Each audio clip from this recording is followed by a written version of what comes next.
Well, we finished all 5 movies.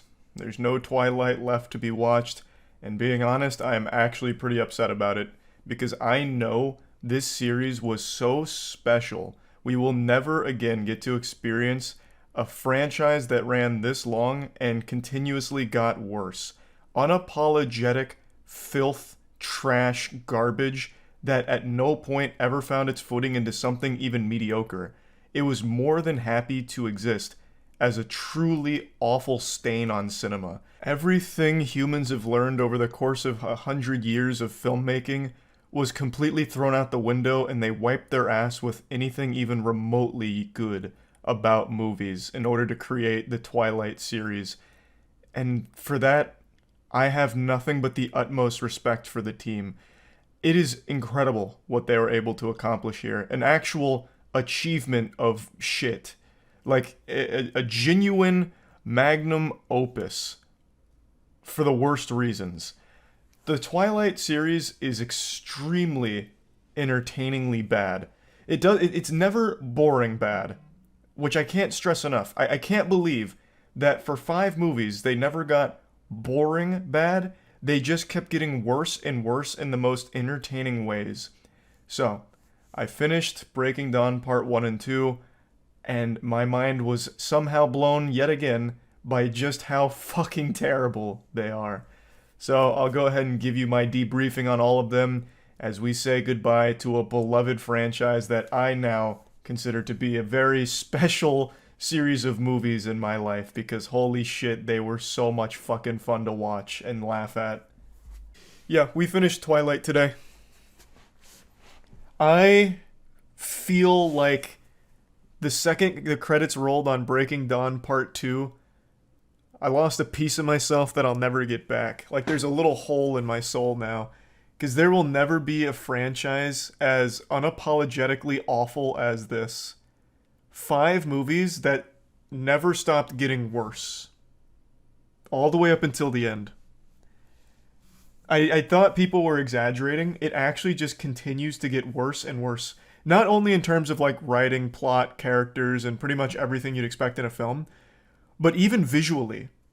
Like, in the final movie, it was by far the worst, so, like, up to that point. In fact, probably just the worst in all of big budget cinema.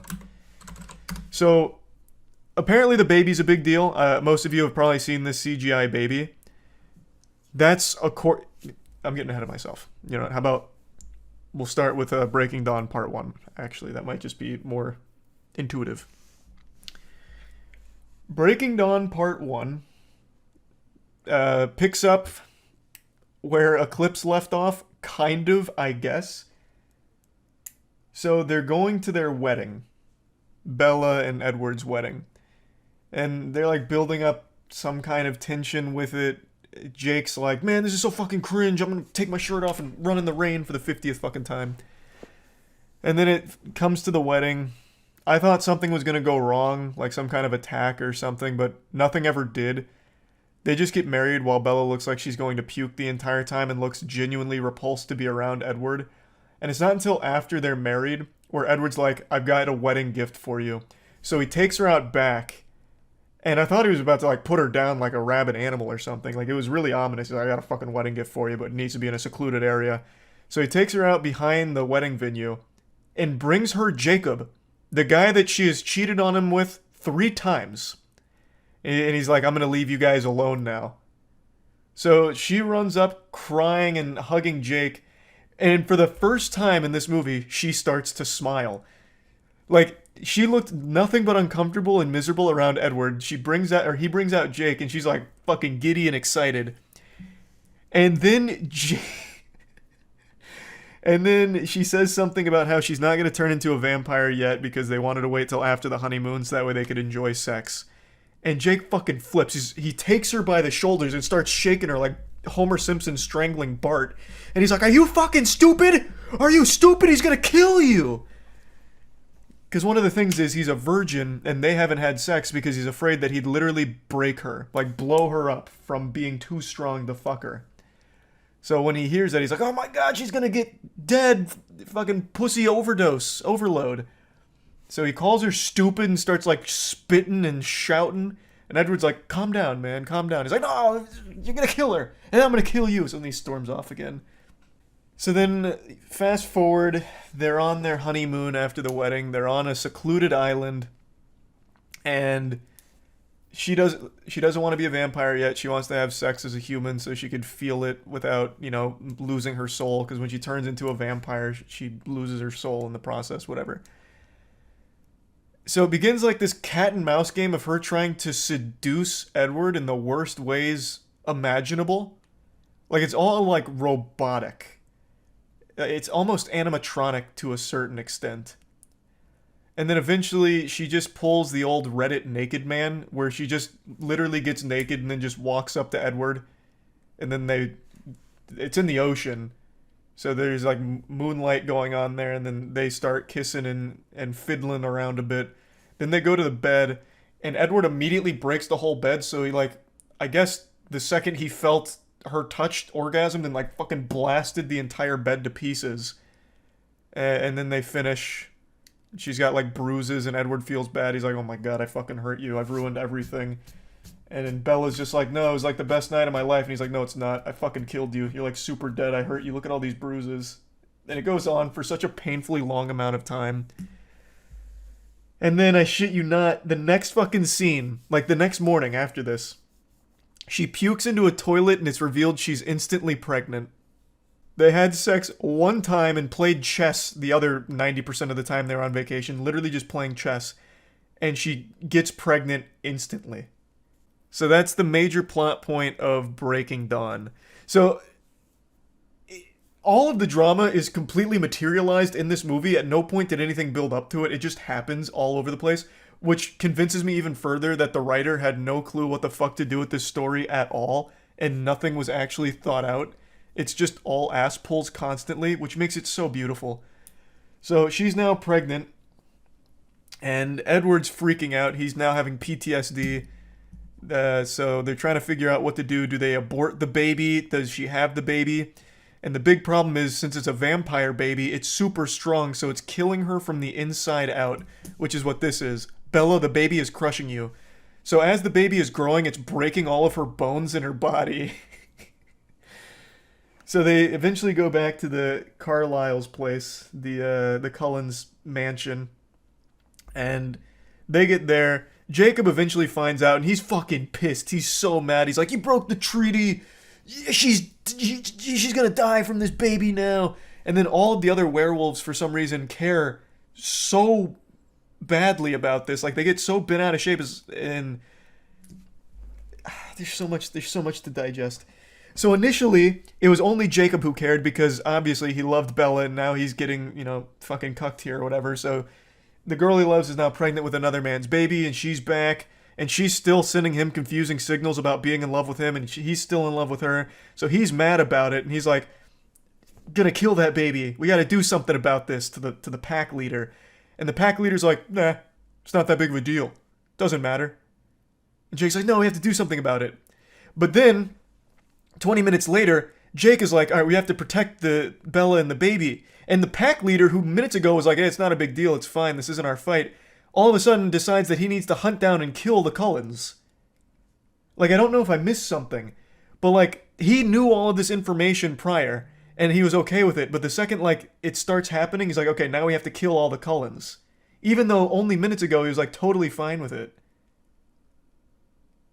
It's not, like, completely nonsensical. I think what happened is Stephanie Meyer, the writer, realized that there was no actual, like, villain or conflict, so they made something up out of nowhere. It's like, and she couldn't think of anything, so she just had to, like, flip a switch in the pack leader's brain to make it a war.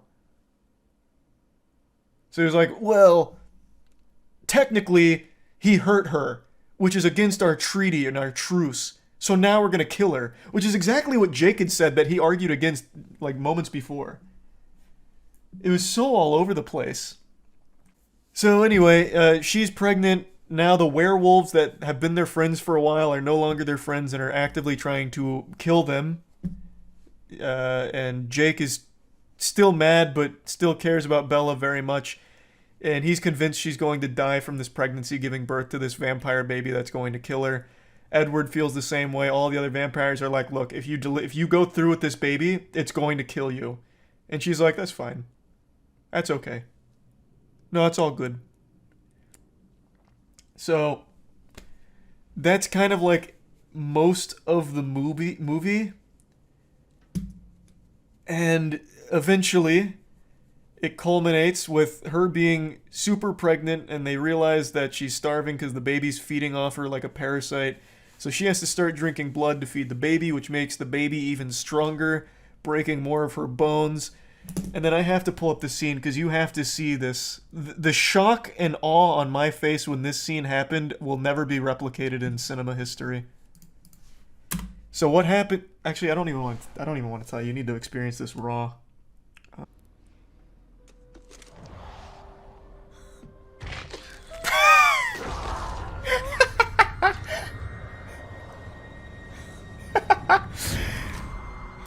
So, she drops her styrofoam sippy cup of blood, and in an effort to pick it up, breaks her spine, which severs the placenta inside her tummy, which means now they have to act in an emergency situation in order to C-section the baby out. So that's exactly what they do. That scene was almost startling when that happened. Out of fucking nowhere. So she was going over names for the baby, and I shit you not, one of them was literally Edward Jacobs. So combining Edward and the other love of her life, Jacob, which would have been the ultimate cuckoldry if they actually went through with that. But then they settle on something called Renesmee, which is a horrible name. A horrible, horrible name. And then that happens, the placenta snaps. And so now they're in this situation. It's an emergency C-section. They're all acting quick. Jasper and Alice have to leave the room because the blood's making them go into a frenzy. They get real hungry. Rose has to leave as well for the same reason. So then it's just Jake and Edward doing the C-section, basically. And they get the baby out, and Bella dies. Edward's desperately like biting on her like he's licking, or like he's chewing the last remaining bits of a chicken wing, trying desperately to turn her into a vampire to save her life. It's not working, but the baby's okay. Meanwhile, while this is happening, the werewolves are trying to break in and kill everyone because just because the treaty. But yeah, I get it. The treaty is like, I guess, sacred, even though it hasn't been broken. At least not according to Sam initially, but now apparently Sam's changed his mind. So they're attacking because the treaty was broken. So the vampires are fending them off in order to keep Renesmee safe. Jake then decides like he's going to stop everything. He'll become the alpha. So he does. So after Jake actually it was before that. Bella's dead. People are already forgetting about her. They're moving on with their life. Renesmee is getting all the attention. Rose has got Renesmee. Jake is still pretty upset Bella's dead, but he goes back into the house, and it looks like he's ready to kill the baby because he blames it for the death of Bella. And as he's approaching the baby, there's this scene where the CGI baby...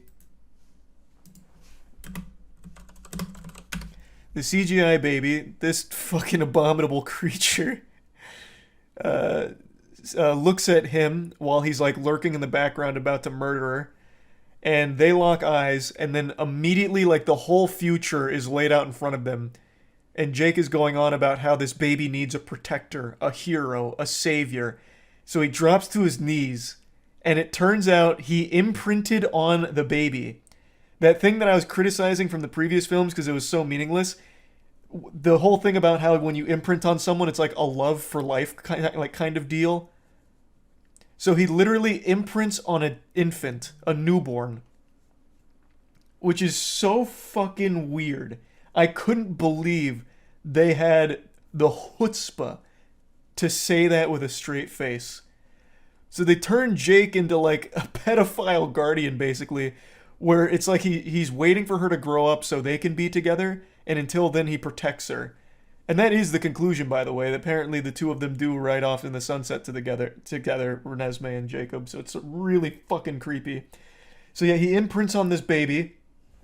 Oh, and I forgot one of the wildest parts. You remember how Edward can read minds? Well, while Bella's still pregnant, he puts his hand on her tummy and starts reading the baby's mind. And he's like, oh, it says, it likes the sound of your voice. And it says, it thinks that you're going to be a great mom and can't wait to come out here. And I lost my shit. I was like, what the fuck? This baby's already, like, speaking English? like, good lord, it's about to give birth to young Sheldon, is what Aaron said. Like, the fucking thing's already in there speaking fluent English, I guess, to Edward. So he's reading the baby's mind and shit. So when the baby comes out, it's, like, super wise and full of wisdom. And it has the gift of being able to project its memories into the brain of whoever it touches. So the baby's like putting its little fucking hands on people's faces, and it's really creepy, and projecting its first memories into their brain. So that's kind of where Breaking Dawn Part 1 ends with the whole imprinting thing. So now Jacob's going to be fated to fall in love with Renesmee. Well, he's already in love with Renesmee as a fucking toddler.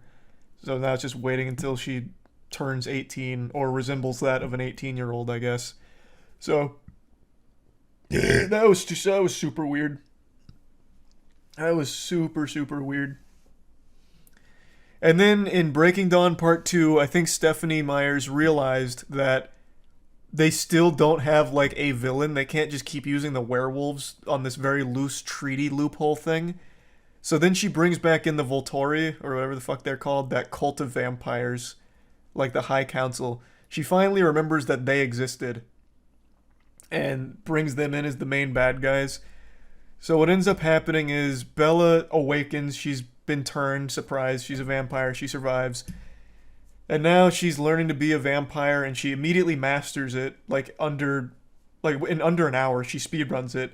That thing they were talking about, how difficult it is to control your hunger, and how it takes like 100 years before you can finally be normal. Fucking Jasper, the Confederate soldier in the family, is still not able to control his hunger, which is why he has to keep leaving the room. But Bella, within minutes, can do it effortlessly. There's a rock climber while they're out in the woods who cuts himself on some rocks. Bella climbs up to him, and she's like, I gotta get out of here. So then she jumps off of a giant fucking cliff, probably to fall to her death, I don't know. And Edward's like, what a woman. And he jumps after her. So she immediately masters that. They were also going to just pretend like she was dead to her dad, who's already an alcoholic and suffering from immense depression because of her daughter being always miserable and a downer around him. So he's already drowned himself in alcohol for all 4 of these movies, and they were just going to let him believe that his daughter died in a Switzerland hospital. And it's not until Jacob is like, hey guys, this is kind of fucked up, right? Like, he's already miserable. Dude's drowning in PBR. Like, the least we can do is just let him know, like, she's okay. So he goes over to Charlie's house, and he's like, Charlie, that's the dad's name, I've got something to show you. And he starts stripping, so he takes off his shirt and his boots and his pants, and the dad's like, Jacob, what does this have to do with anything? So then he turns into a werewolf to show him, like, things aren't always as they seem, and then tells him that, you know, Bella's alive, but she's different. So then he brings Charlie over to the vampire's house, and Bella's like, yeah, I just can't tell you, but trust me, I'm okay. Also, that's my daughter. And by this point, the daughter's rapidly aging, so the daughter's already, like, resembling a 3-year-old. And they use CGI as well. It's not just the CGI baby, they use CGI in the actual child actress. So every time you see her, it's like really bad Snapchat face filter tracking on her face. So it always looks like something's off. Like her face is on the bottom right side, like her like eyes, nose, mouth is like the bottom right side of her face for half of the film, which is really off-putting. So he's like, okay, coochie coochie coo, that's your baby, cool. All right, I'm gonna leave. Glad you're okay. I'm gonna go back and fucking butt chug more PBR. And then the High Council. Oh, hold on, I got ahead of myself. Then she takes Renesmee out into the woods once she ages up to like a 5-year-old by the next day, and she's like teaching her how to be a vampire.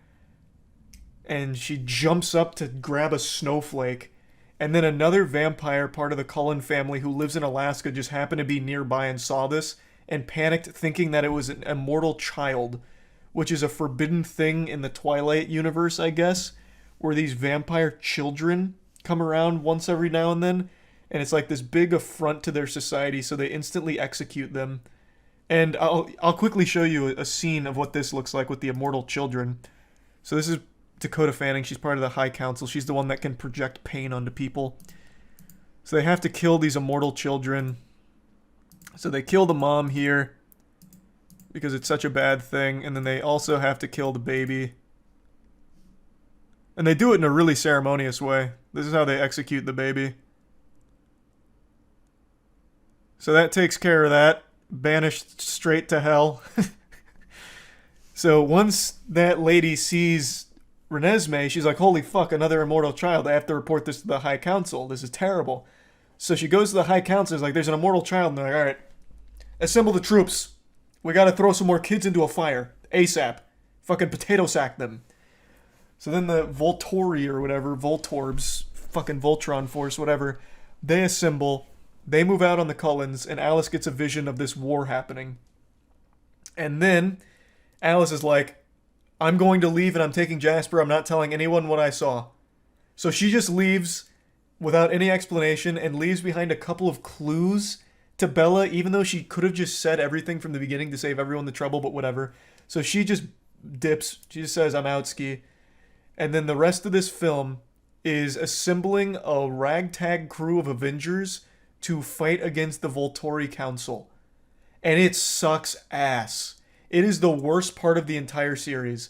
It is literally just grabbing random vampires that have different abilities that range from water bending to taser fingers.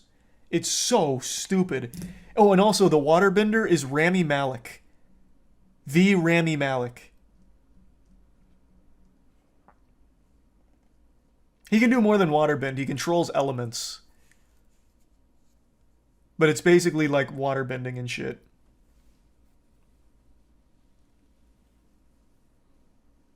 Thanks for resub. Chef, Awful, Hobo, Fix, and the gift sub Cup and Prime Creamy. So they're traveling all over the world and getting this crew of vampires together, and they're bringing Renesmee on this like world tour where she goes around and just touches people's faces in order to prove that she is half human, half vampire, which is crazy shit. She's not an immortal child. She's a half human, half vampire. Never been seen before, and they're all losing their mind like, okay, we will literally sacrifice everything for this toddler. Everything.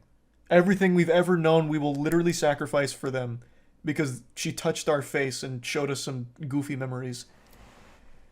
And among this group of vampires, there's one guy who has like 12 lines in the movie. I can't remember what his name is, like All-Star or something, I don't know. But he is indecipherable. They must have told him to do some goofy accent, but didn't give him any indication. So his first line, he comes in, he's got blonde hair and a beard, and he's like really mysterious, and he looks like he'd be really powerful, but you never actually see him do anything. So he comes around and he comes out from behind the car, and the camera pans to him, and I thought it was going to be an impactful moment, and he literally says, "Hey, and then like runs away. Like I think it was English, but the accent they told him to do was completely gibberish. Actual gibberish. It came out there like SpongeBob on Leif Erikson Day. A hinga-dinga-durgan. It wasn't even words. All of us, when we were watching it, asked each other what he just said. It was so stupid. It was so fucking stupid. And then he scurries away and then jumps up into the attic. And that's like half of the vampires that show up. They also get together like fucking My Chemical Romance vampires. These two like German guys, I think. And they're like, we're here to help, but not even because we care about like Renesmee or being the half mortal, half vampire thing, but because we don't like the High Council. They're kind of cringe. And that's their whole thing. Thanks the resub Trey. Prime Chad, Zeus, and the gift sub, or the tier 1 Creamy. And the resub Dank. Was just talking about that Smokey. It was fucking awful. So then, that guy, I really thought was going to have a big role to play, especially in the war, because they're hyping up this imminent war. It is coming. They are ready to fight. And he even has a couple of scenes going into there where he's like just kind of lurking in the background, looking on like a mentor almost. And then even says a couple more things. Like he'll come into a room and he'll be like, and then that'll be his input. And then he'll do that again. And then the final battle comes around, and they keep hyping this guy up like this guy is serious business. And then the battle comes around, and he's not even there. Like, he's not even there, I don't think. I don't remember even seeing him in the battle. He didn't do anything. He is completely pointless. Fucking pointless. Doesn't look like it. He's not in any of these scenes. Well, he is in this scene here. He's a guy up in the tree looking on, but where's his line? Like his very impactful line of actual fucking Animal Crossing speak. Where is that? I don't remember where I left off. But anyway, they're still prepping for the war. Now all of a sudden the werewolves are totally okay with everything because Jacob imprinted on a baby. So they're like, all right, we won't hurt them anymore. We'll leave them alone. In fact, we'll actually fight with you. In fact, we'll risk our entire pack in order to protect this baby that Jacob has just imprinted on. So now all the werewolves are on the vampire side. And they're ready to stand against the High Council as well. Meanwhile, since there's so many vampires coming to Forks, there's more werewolves being formed. So there's like a scene where some kids are in a forest and they're like, oh, ooh, ouch, oh. And then he turns into a werewolf. And Jacob is like, calm down. It's okay. So now there's more werewolves and they're all ready to risk it all for the vampires that in the last movie they were trying to kill. They go through training. Bella learns that she can project her shield, which is the thing that rejects all of the other vampire gifts. The thing where like Edward can't read her mind, no one on the High Council can hurt her with her or read anything about her. Probably because she's so fucking stupid she doesn't have real thoughts to read. She's learned how to project that stupidness shield around anyone. So now she can like focus really hard and project that to protect people. A little force field. So then we get to the climactic showdown. They're in the giant snow battleground. High Council has shown up. They have like a little army. They have, on Carlisle's side, they have like pretty decent amount of people as well. And they're ready to fucking clash. They're ready to get after it. But yeah, he does nothing. I don't even think he's in the final battle. I think the actor might have quit before it even came to that scene. Or they forgot about him. I don't really know. So they're showing down in the final climactic beatdown, I guess. And Alice and Jasper come out of the woodwork. And it's a big moment. Like, Alice is back. Whoa! And she goes over to the High Council side. And it's like, well, actually before that, that lady that snitched on him, the tattletale, eventually they're like, is this the little girl you saw, that Renesmee? And she's like, I don't know. She's like fucking 20 years older now because she keeps aging like Benjamin Button. So she's like, I'm not sure. It must have been wrong. They're probably innocent. And they're like, we don't tolerate mistakes. So they rip her arms and head off and she dies. They light her on fire too. And then Alice comes out and it's like, touch me so that way you can see the future. So he does. And then that's when Alice realizes that no matter what she shows him, the bad guy was bent on a fight no matter what. So that's when the war breaks out. Alice hits him with a capoeira kick that sends him flying. And then all hell breaks loose. So you got the vampires running each other. The werewolves are coming in as well. And it's all pretty awful. Like, it's usually just one or two things that happen. So all the vampires fight like my cat does when she plays with a toy, just like pawing everything. So all the vampires are like slapping each other around, fucking patting each other on the chest. Some of them like get turned to glass. And then a couple werewolves die. So Seth, who I haven't even mentioned yet because he was such an unimportant character, Seth dies because one of the vampires gets him in a headlock. Then eventually Rami Malek's character, the element bender, slams a hole into the earth that splits it in half with this giant ravine that leads into a volcano. So then a lot of the bad vampires fall in there. But then so too does a werewolf named Leah, I think, who was like a good person, I guess. I don't know, she didn't do anything. Her whole storyline was that she was in love with the previous pack leader, but he dumped her to fuck another woman. So she's got a pretty tragic backstory, and she never actually finds closure. She finishes this movie, well, she dies completely alone with the man she loves fucking another girl, meanwhile still leading her on. So hers is probably the saddest out of the whole film. And then Carlisle jumped at the bad guy and gets decapitated by the bad guy, so he's dead. Which, very tragic, I guess. Who else? More fighting. These, like, Euro metal vampires, they don't do anything, even though their whole thing is about, like, being powerful and out for revenge. But eventually, the good vampires start to get the edge. Dakota Fanning's pain vampire is getting thwarted by Bella because she's blocking everything, so eventually she gets taken and thrown to the wolves who kill her.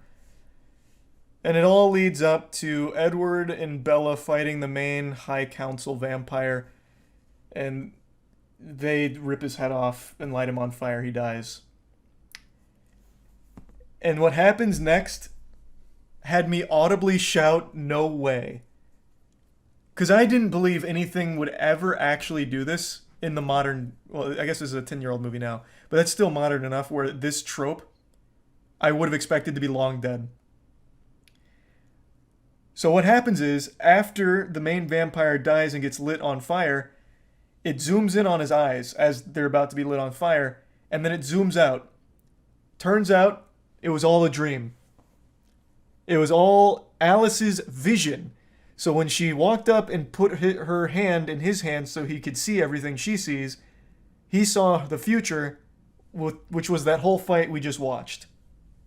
It wasn't real. It was a vision. They literally pulled "it was just a dream."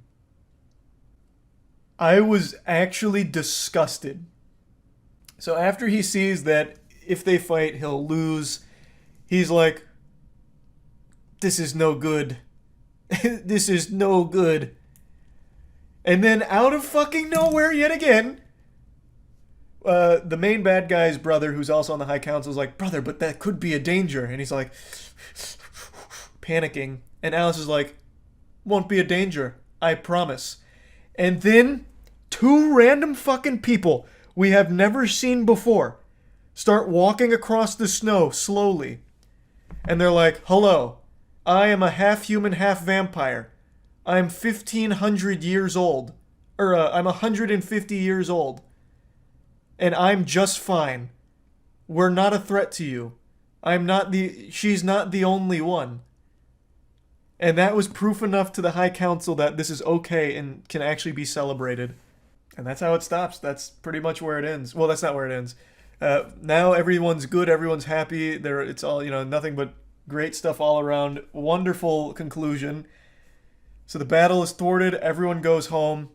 And everyone is happier knowing that there is now Renesmee, half human, half vampire, the future of their race, whatever. So, it's a happily ever after. Edward and Bella keep fucking. Bella also, since she's learned to control her projection, or her shield, like her gift, which shuts everyone out, she terminates it for a moment, lets her guard down in order for Edward to finally read her blank fucking mind. So then it's this really emotional montage of going through all 5 Twilight movies from the beginning. And it's a really cute idea, actually. I actually really appreciated the idea of it. But what's very painfully obvious is not a single time throughout any of these 5 movies has she ever smiled around Edward. So they have this AMV where he's like reading her mind and seeing all of their best moments together from the very beginning, where she was like really shy and, coy, but like loved him. And not once does she smile. Not a single smile. Not one. Just misery. And meanwhile, it's supposed to be like really emotional and like happy and upbeat, but it was just sad. It was so sad. So he reads her mind, and that's great. And then there's like a flash forward to the future. Jacob and Renesmee are fucking in love, married or whatever. They're dating. Edward and Bella still happily in love. Well, not happily. No such thing with Bella. It's all just neutral. They're together still. And then the credits roll. That's where the fucking franchise ends. I gotta tell you, when it was going through the credits, they did it in a very tasteful way, actually. They literally brought up every character that ever existed for even a single second and like credited the actor who played them. Even the unnamed ones from Breaking Dawn Part 2 from like their group of Avengers that literally did nothing, actually nothing. They credited them. It was really cute. And they also credited ones that weren't even in this film, so like the original cast with Anna Kendrick in them. It was cute, and I actually felt myself realizing like, wow, this was special. I will never see a series this shamelessly awful again. It won't happen. At no point does it ever gain even a modicum of self-awareness. It stays perfectly content being horrible. And I actually got kind of sad. This existed in the perfect time period where the internet wasn't like it is today. So like Twitter wasn't as popular. You still had Tumblr, but it wasn't as popular. YouTube and everything was really just starting to take off.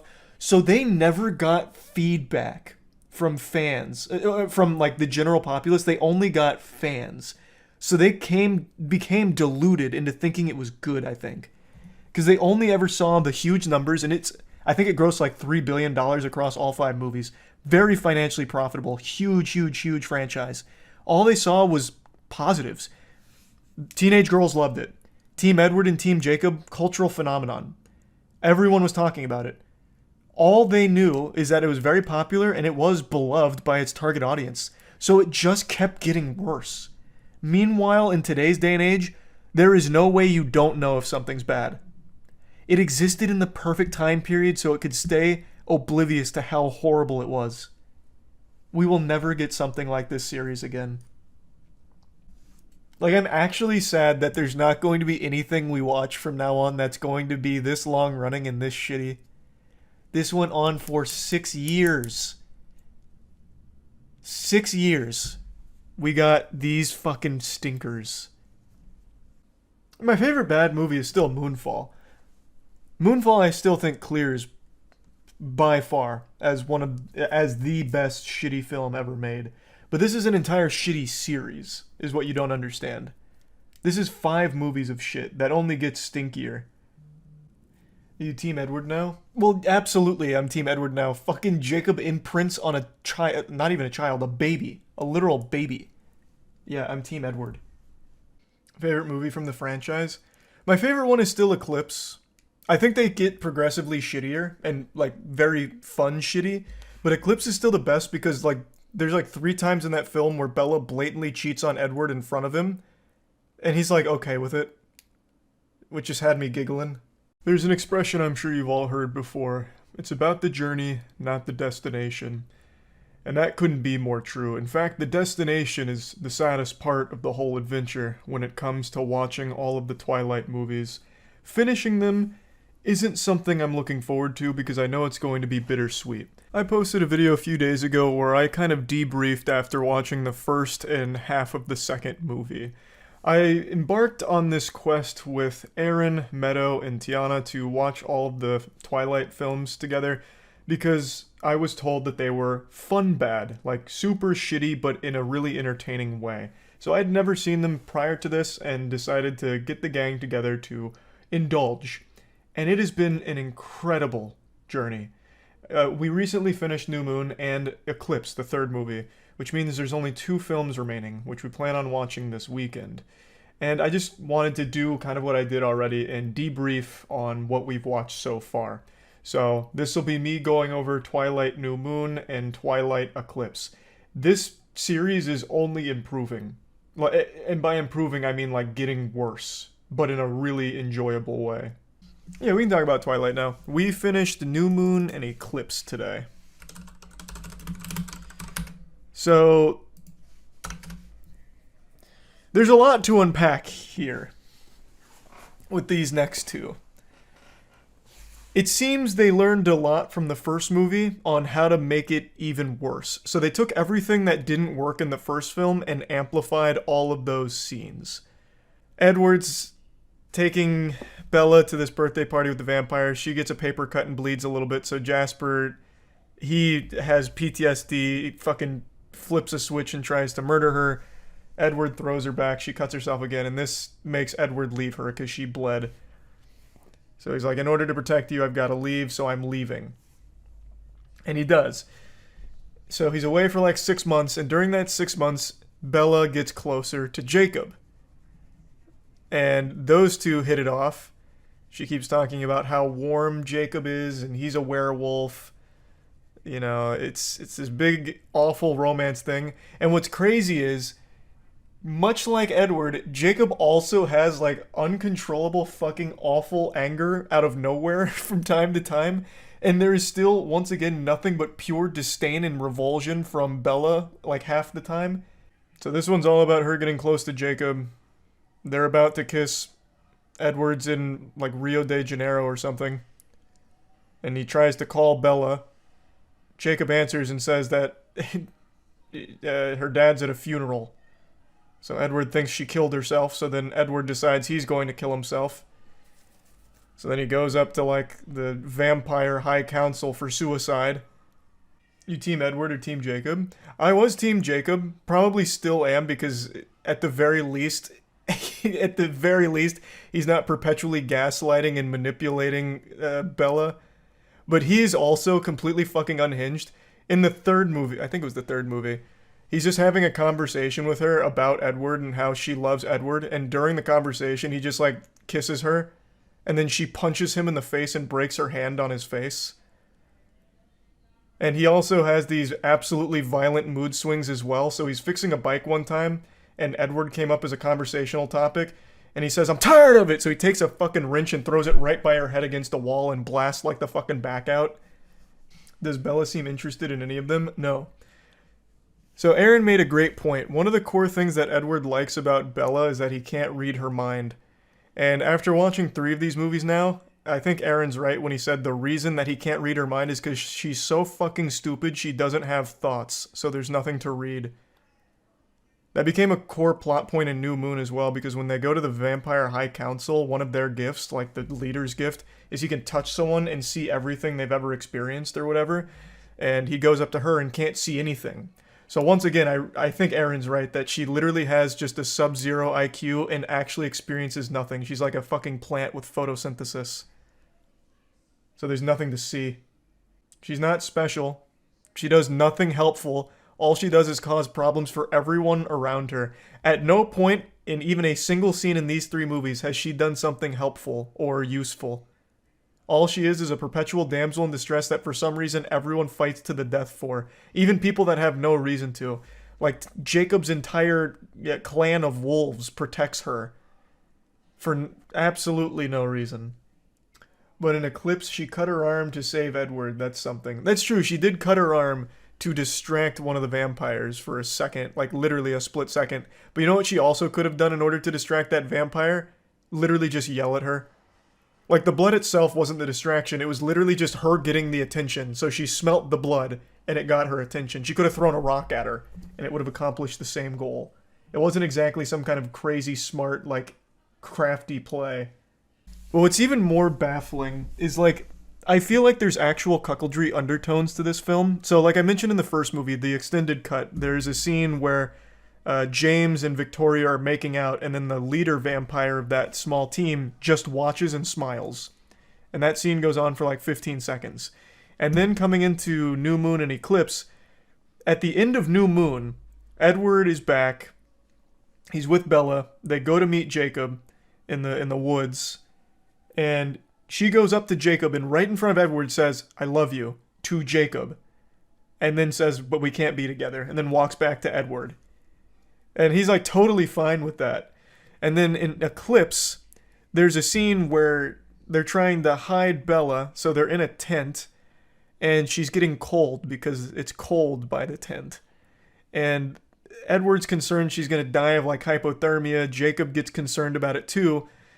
And since it was established that Jacob is warm because he's a wolf, he crawls into bed with her to cuddle in front of Edward with his approval to watch. So he just sits there and snuggles with Bella while Edward watches, and then they have a conversation. And then shortly after that, Jacob learns that Edward and Bella are getting married. Also, Edward's a virgin. For 100 years, he's been a fucking virgin. And they're gonna get married, and that's gonna lead to them finally having sex. And Jacob didn't know. He learns that they're getting married. So he storms off, and Bella panics, like, oh my god, no, wait. Oh, how could you tell him that we're getting married? I was trying to keep it a secret from him. So she catches up to Jacob and then tells Jacob to kiss her. So then they make out for like 30 seconds. And then she walks back to Edward. And Edward's like, I know what you did. And then she's like, yeah, but I love you more. And he's like, I know. Even after she just fucking blatantly cheated on him in front of him. There's so much that I haven't even begun to touch on. I'm trying to figure out the best way of like composing all of the thoughts. Because these two movies had so much to them. So, like, Victoria lost her lover, James, in the first movie. He became that big bad guy once he smelt Bella's stench. So then they had to kill her because he was obsessed with her. And Victoria was left without her lover. So she spends the entirety of New Moon just kind of popping up randomly to accomplish nothing. So she'll show up and then get hunted by the werewolves or the other vampires, and she just runs away every time. But during one of those chases, she picks up an old man, like, literally like she's got a nerd by the lockers. So she's got this old man by the collar and then like drops him and runs away because the rest of the people found her. And he died from that injury. He died because she picked him up like a high school bully. And it was just one throwaway line where Jacob said he was dead. He just said he passed away. Oh, also, Meadow made a really good point. When she was... I'm bouncing back and forth all over New Moon here. Sorry for that. There's so much to put together for the puzzle here. When Bella was in, like, Rio de Janeiro or wherever the fuck it was, and they go to, like, the Vampire High Council, Dakota Fanning's there, and all these vampires have gifts. You know, like, Edward reads minds, Alice can see the future. Fucking Jasper's gift is he's a Confederate soldier. I shit you not. His backstory is he's a Confederate soldier, got turned back in the day and was training new bloods and was blessed with the gift of mood changes, which sounds very par for the course for Twilight. His gift is the ability to influence moods. So maybe he's the puppet master that makes everyone have these violent mood shifts and it's not like borderline personality disorder. That's possible. But my god, his gift is like mood shifts where he can subtly influence how people feel, like he makes them 30% less sad or 5% more sad. And other vampires also have gifts. And when that guy touches her and realizes he can't see everything from her past, he then says, I want everyone to try her gifts on her. Meadow pointed out, like, what if one of them could just shoot lightning? She's not going to be immune to a lightning bolt. It just so happened that they got lucky, or she got lucky that the only gifts they had were, like, mental ones. Because the second one of them starts fucking Darth Sidious lightning blasting her, she's fucked. The imprinting? Oh yeah. Well, that was just kind of yucky to listen to. It wasn't like the most egregious garbage of the movie. Jacob keeps talking about imprinting because they're wolves.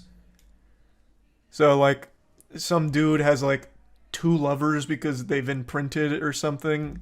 It was totally irrelevant. It really didn't mean anything, honestly. It didn't matter. Why are you Team Jacob then? Like I said, because there has not been a single scene in any of these 3 movies where Edward does anything other than gaslight or lie to her. I swear to God, half of his lines with Bella are, I promise to do this thing, and then actual minutes later, completely breaks that promise and lies to her. And every time the two of them talk, it seems like they hate each other. So, like, Bella will be like, I can't live without you, Edward. And he'll be like, but I can live without you. And she's like, you're right, I can live without you. And he's like, no, but I really can't live without you, Bella. And then she's like, no, but I really can live without you, Edward. I love you, but this might not be right. Why would you love me? Like, it's just constant hostility. Just actual hostility nonstop. It's not romantic at all. Not the fault of the actors, though. The writing and source material is just trash. Oh, yeah, I mean, obviously, all of these actors have proven that they are good actors. They were dealt a real shitty hand with this. What do you think about the werewolf design? What do you mean? It's just a fucking wolf. It's not like there's a unique design there. And also, all the werewolves are perpetually shirtless. Werewolves do have unique designs, dummy. They all wear jean shorts. True, I guess that is a pretty unique design. They do all wear some jorts. Good point. Not wrong. What's your favorite out of the three so far? It's got to be Eclipse. They are actually getting better. So Eclipse is the one I'm talking about, where she just point blank cheats on Edward twice, and he's okay with it. Like, this one is just so crazy. And then, like, the big twist that Jasper's actually a Confederate soldier. Like, this is definitely the best one. This one also has, like, action sequences at the end. It's a full-blown war. So that was kind of cool, and the fighting was really goofy. Yeah, Jasper got a southern drawl out of nowhere. He was giving the backstory, and then out of nowhere, at no point so far had he done any southern accent. And then after he tells the story, even like mid-story, he starts speaking in a southern accent. And even at one point where like Alice like gets the better of him during training, he hits her with like a, "Well, howdy there, little missy." Golly, ma'am. For no reason. It was crazy. It was fucking crazy. Like, I just don't get where the romance is, though. That's just totally lost in all three of these films. There's no such thing as romance. Except there's some semblance of humanity when Jacob talks to Bella. Like, they actually speak normally. Meanwhile, half of what Edward does is just lie. Or just say, like, really edgy shit, like, about suicide being cool. Well, another example. In the first movie, one thing Edward makes very clear is that he breaks into Bella's room to watch her sleep. This is before they were even dating or anything. Like, he just said, like, he comes in, like, over the course of months just to watch her sleep. Oh, another thing that's super weird in New Moon. So, she becomes a recluse for 6 months, going through, like, very serious depression and, like, these night terrors she has because Edward left her. And then this fucking goofy guy, I don't even know his name because he's so meaningless in the plot. So they go to a movie together. It's this guy. This goofy guy. The second Bella snaps out of her depression, it's been 6 months. She doesn't really go to school. When she does go to school, she isolates herself from her friends, including this guy and the whole group. Oh, his name's Mike? Okay, Mike. Yeah, the second she comes back after this 6-month hiatus of, like, depression, she sits down at the lunch table. Mike goes, "Is Bella back?" And she's like, "Yeah." And he goes, "Good, do you want to see a movie together?" Immediately asks her out on a date in front of, like, his girlfriend. Mike, I thought, had a girlfriend, which was the Anna Kendrick character, because they went to prom together. They made it very clear they both like each other a lot. They're still, like, very close. And then the second Bella comes back, he just, in front of her, asks Bella to a movie. And Bella's like, "Sure," and then brings Jacob with him, or with her. So then they're watching this movie called Face Punch, and I guess it's so heavy on action that it made Mike sick. So he goes to puke, and then Bella and Jacob leave without him. And then they start flirting and sitting down on like a staircase, and then Mike's like, "Alright, I think I'm just gonna go home." And then Jacob gets really offended for some reason. He's like, "Oh, well, if you're feeling sick, maybe you should go to a hospital. And maybe I should put you in the hospital." Out of nowhere. And then he's like, "Fuck, I gotta go home." Man, that was a good movie. It was a good movie. There's a scene I forgot to even mention in the yesterday. It's at the beginning of this movie, so when she's going through her depression and then slowly snapping out of it, she once again goes to another movie, but this time with Mike's girl, the Anna Kendrick character. They go to a movie together, and while they're leaving the movie, Bella sees like biker dudes in an alleyway, and they're catcalling. They're like, "Hubba hubba, baby. Woohoo, you want to take a ride on my bike?" And we're like revving it up. And Andrew Kendrick character's like, "Let's go, Bella. They're being creepy pigs." And Bella's like, "I'm gonna go over there." So she does, and then takes a ride on some middle-aged dude's motorcycle. And while she's doing that, she's having Force Ghost projections of Edward saying, "No, you're going too fast. Bella, this is dangerous. Bella, stop." And then eventually, like, the Force Ghost is right in front of her, so this total biker stranger that was just being a fucking maniac, she, like, shouts at him and she's, like, screaming, "Stop, stop!"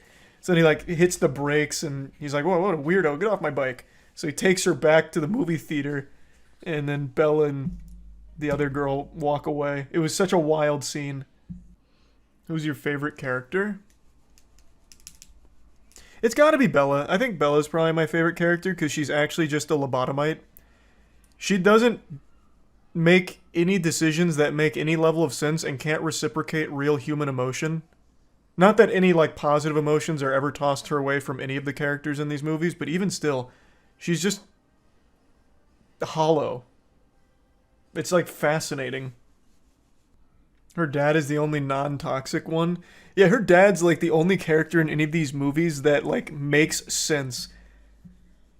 His daughter just keeps running away, will vanish for days on end. Every time she's home, she's yelling and screaming, having these night terrors about losing Edward.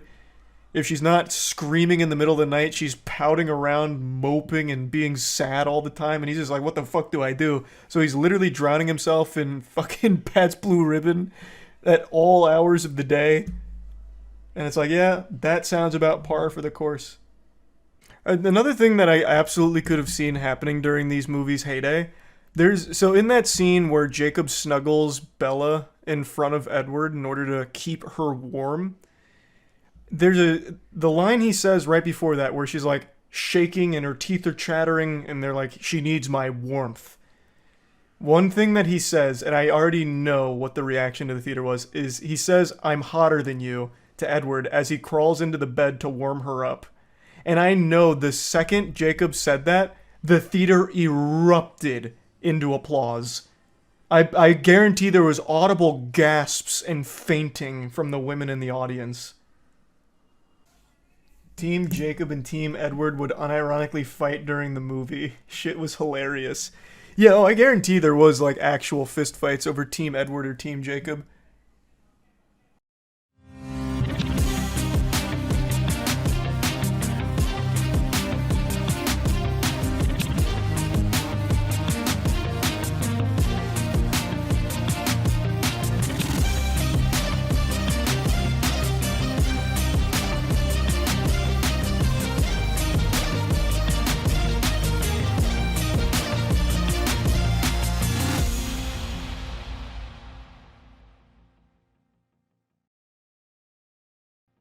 Uh, 333. Hello. Welcome to episode 333. I've opened the door and I've let you all in to this podcast episode. We've been preparing it for a while, actually. It's been in the kitchen. We've been laboring over it. It's an exciting time for all of us here at the official podcast. Andrew. What? You want to tell them why? Jackson, I don't want to spoil this moment for you. I want to make sure that you get everything that you want out of this big momentous occasion you hyped up, so why don't you tell them why?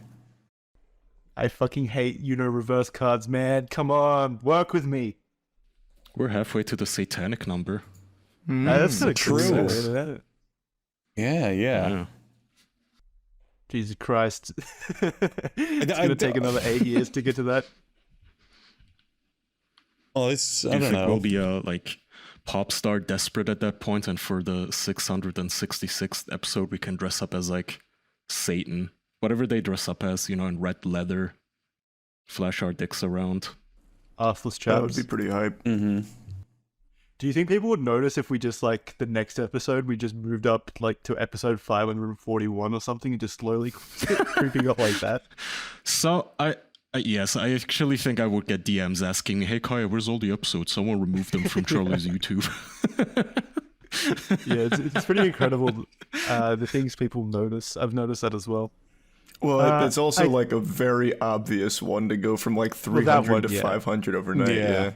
One day though, sure, we should skip a single episode just to really fuck with people. Oh yeah, have like That's a fake huge. hidden episode. Yeah. Mm-hmm. Have a what? Like a fake deleted episode that never existed, but we can make everyone believe like, oh no, they were just too spicy. We can reference it all the time. Like, guys, episode 350. Charlie, I don't know why you said those words and thought it was okay, to be honest. We could just pretend we got sued by a billionaire into removing it. Like Elon Musk came after us personally. Ooh. Or Bill Gates. Now let's pick Like what? Let's pick a more like less prominent billionaire in that space. Let's say like Warren Buffett or like that telephone guy in Mexico sued us. Then they'll Warren believe Buffett's it. like the Notch most is back. prominent He's mad at billionaire us. ever. Yeah, that was quite Okay. the reach there. Okay, but not the telephone guy in Mexico, whose name I don't Yeah, I even don't know who the remember fuck you're exactly. talking about. He's the guy who owns like every telephone company in Mexico, and he's like a super I know billionaire. who you're talking about. I also don't know his name though. Yeah. Who's like the Perfect. poorest billionaire? Who's like barely making the billionaires list? Probably Notch. Or probably No. the kids of certain companies. Kanye West. That's a good one. For a while there, I mean, he plummeted straight to millionairehood, but yeah, for a while there, I think he was. Is there any cases of billionaires actually going broke due to like actual business, issues? Because Yeah. I feel like once you're at that level of money, it's just No, the auto-generating. Vanderbilts. The Vanderbilts Well, that were was- an super incredibly powerful rich family, and then just through bad investments, they lost like all of their goddamn money. Oh, I Yeah, didn't Yeah, know but that was like you're over talking time. about a That family. was like I think yeah, Jackson I'm means talking like an a individual singular billionaire. individual, which is not going to happen because if you have a business, even if you go bankrupt, it's your business that goes bankrupt, not your personal funds. So I don't know. Yeah, plus you have billions of capital to like invest in ways to basically just keep generating money. So it's kind of like impossible to lose at that situation, which is why I don't think Notch is in any trouble. Well, he's not Even in if any he's trouble, trying. but of all the billionaires, Yeah. he's the only one that doesn't currently still make money off their I product, I'm think pretty it's sure. actually like impossible. Look at J.K. Rowling. She gives so much that she takes herself off the billionaires list, and she still just keeps becoming a billionaire. Well, Like, she JK literally is a cannot bad give example. money away enough. JK is a bad example How? because she has merchandising that still happens today and is still extremely popular. I mean, remember, she has Yeah, an that's my entire point. fucking All the theme other- park. Yeah. Well, yeah, but so do all the other billionaires. I mean, all the other Wait, you think billionaires the own Mexican shit that made them phone company billionaires. guy has a merchandising deal? I looked up his name, by the way. I'm Carlos saying they Slim all is his name. they all have their assets that make all of their money. At the end of the day, they get their money from somewhere. Yeah. Yeah. Mexican phones. So if we're talking about a billionaire who's going to fall out of that grace, it's got to be someone who doesn't have like a perpetually generating property. And that's hard Yeah, to but when you're find. that rich, you just buy stock, and they all have perpetually generating income, I assume. Well, apparently not Yeah. the Vanderbilts. Yeah, why didn't they Yeah, I don't know invest what in the better fuck they things? did. Who knows, man? But they're broke now, yeah. The dumbest shit I see is, did you guys see how sometimes these celebrities will be like, I'm not leaving my children anything. I don't want them to grow up to be snooty, so they have to start from zero. I saw a celebrity recently announce this. Was it Jackie Chan or something? He No, announced but that a Jackie while Chan, Jackie Chan like, just ago. hates his kid, right? Yeah, he just hates his son. Yeah, he announced that many Oh, years are they, ago like, where he said, I estranged? want my son to like earn his living and not just coast off of my fame, so I'm not giving him jack shit. That is so fucking stupid. So he just hates his son then. Yes. Well, no, Well, like yeah. even more than that, he's like gone on record Yeah. talking shit about his son. It's not just that he actually doesn't like his Says son. he's just an actual disappointment. Yeah. I'm surprised he hasn't like used the money that was going to go to his son to like just spend it on billboards that like attack his son. If you Just like see a this man, harassment don't help him. Cyberbullying campaign. What's Jackie Chan up to lately? Is he in anything? Rush I don't Hour know. 4 coming out. Oh, yeah. Really? He's only got Man, so I much haven't heard time that left, name in though, ages. man. He's 69 years old. There's going to be... Holy shit. It's not going to be too much longer until he can't do those stunts. Yeah, you're not wrong. Yeah. Can he still do them? Is he creaking yet? I don't know, man. He seems like he can do it. They should have put Is him that in why John he Wick. hates his son? Because his son is like the picture of virality and youth, and he hates that. It stole it directly from his father. Viral? Did you mean to say Stabbed him. virility? Yeah, I don't think his virility. son is viral. Man, that makes me sad because I love Jackie Chan. I wish he was nicer to his son. Well, he's just a dick in real life, apparently, from what I've heard. Yeah, he But is. You never know how true that is. The funniest, like, my favorite thing that Jackie Chan has ever done is the cartoon Jackie Chan Adventures, So good. because it didn't have Jackie Chan in it whatsoever. So he was Yeah. not involved with it at all, and he did not voice his own character. But his character was in the show. Right, it's his likeness, but he had nothing to do with the show. The only That's not true. thing... He was also in the intro. No. Well, yeah, he for like fucking 3 seconds of the intro, yeah, and then it cuts back to the cartoon version. But the thing that he actually did for that show is the best, because at the end they would have like those segments where kids would letter Jackie Chan for advice on stuff, and they'd be like, "Hey, Jackie, how do you deal with a high school bully?" And Jackie would just always be in the gym, just like beating a fucking punching bag or something, and he'd look at the camera and he'd go, "Believe in yourself, and you will be strong. And when you're strong, you can do anything." And then the credits would roll. And he would say that advice for literally every single episode. I remember yourself. that, yeah. Yeah. And they were like collecting little medallions or something. Yeah, right? the Like his little talismans. daughter was the main Talismans. character. The Yeah. talismans. Yeah. Yeah, I remember that. That was not a good show. Yeah, it was. It was fucking hype.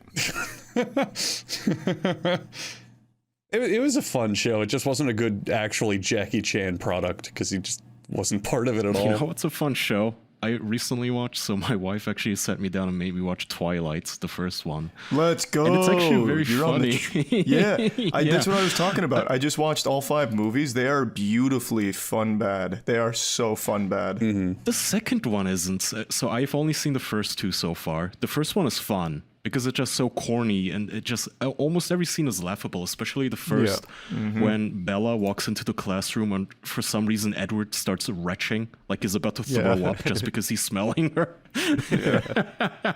And the shitty makeup they used where like Incredibly funny everyone's scenes. pale, but you can see like their foreheads and their necks are still human colored.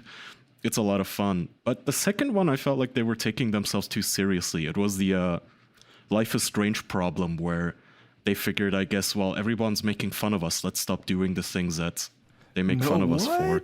What? I got the exact... It's crazy how we watch the same things. We got the exact opposite impression. In New Moon, did you already forget like how it starts? Like they doubled down on everything everyone insulted from the first one. Literally everything that was terrible in the forgotten first... how it starts. Well, first of all, I was bothered by the fact that Edward is really not even in it. He's kind of just an apparition for the whole movie. Which is fucking... that He's a Bella force sees. ghost. He's like... It's so like she gets a stupid. she gets a paper cut and he's like, "This is disgusting. I can't be around you." So he leaves. Like that's and Yeah, then he's but gone. I prefer him actually being there in person and being his cringy self.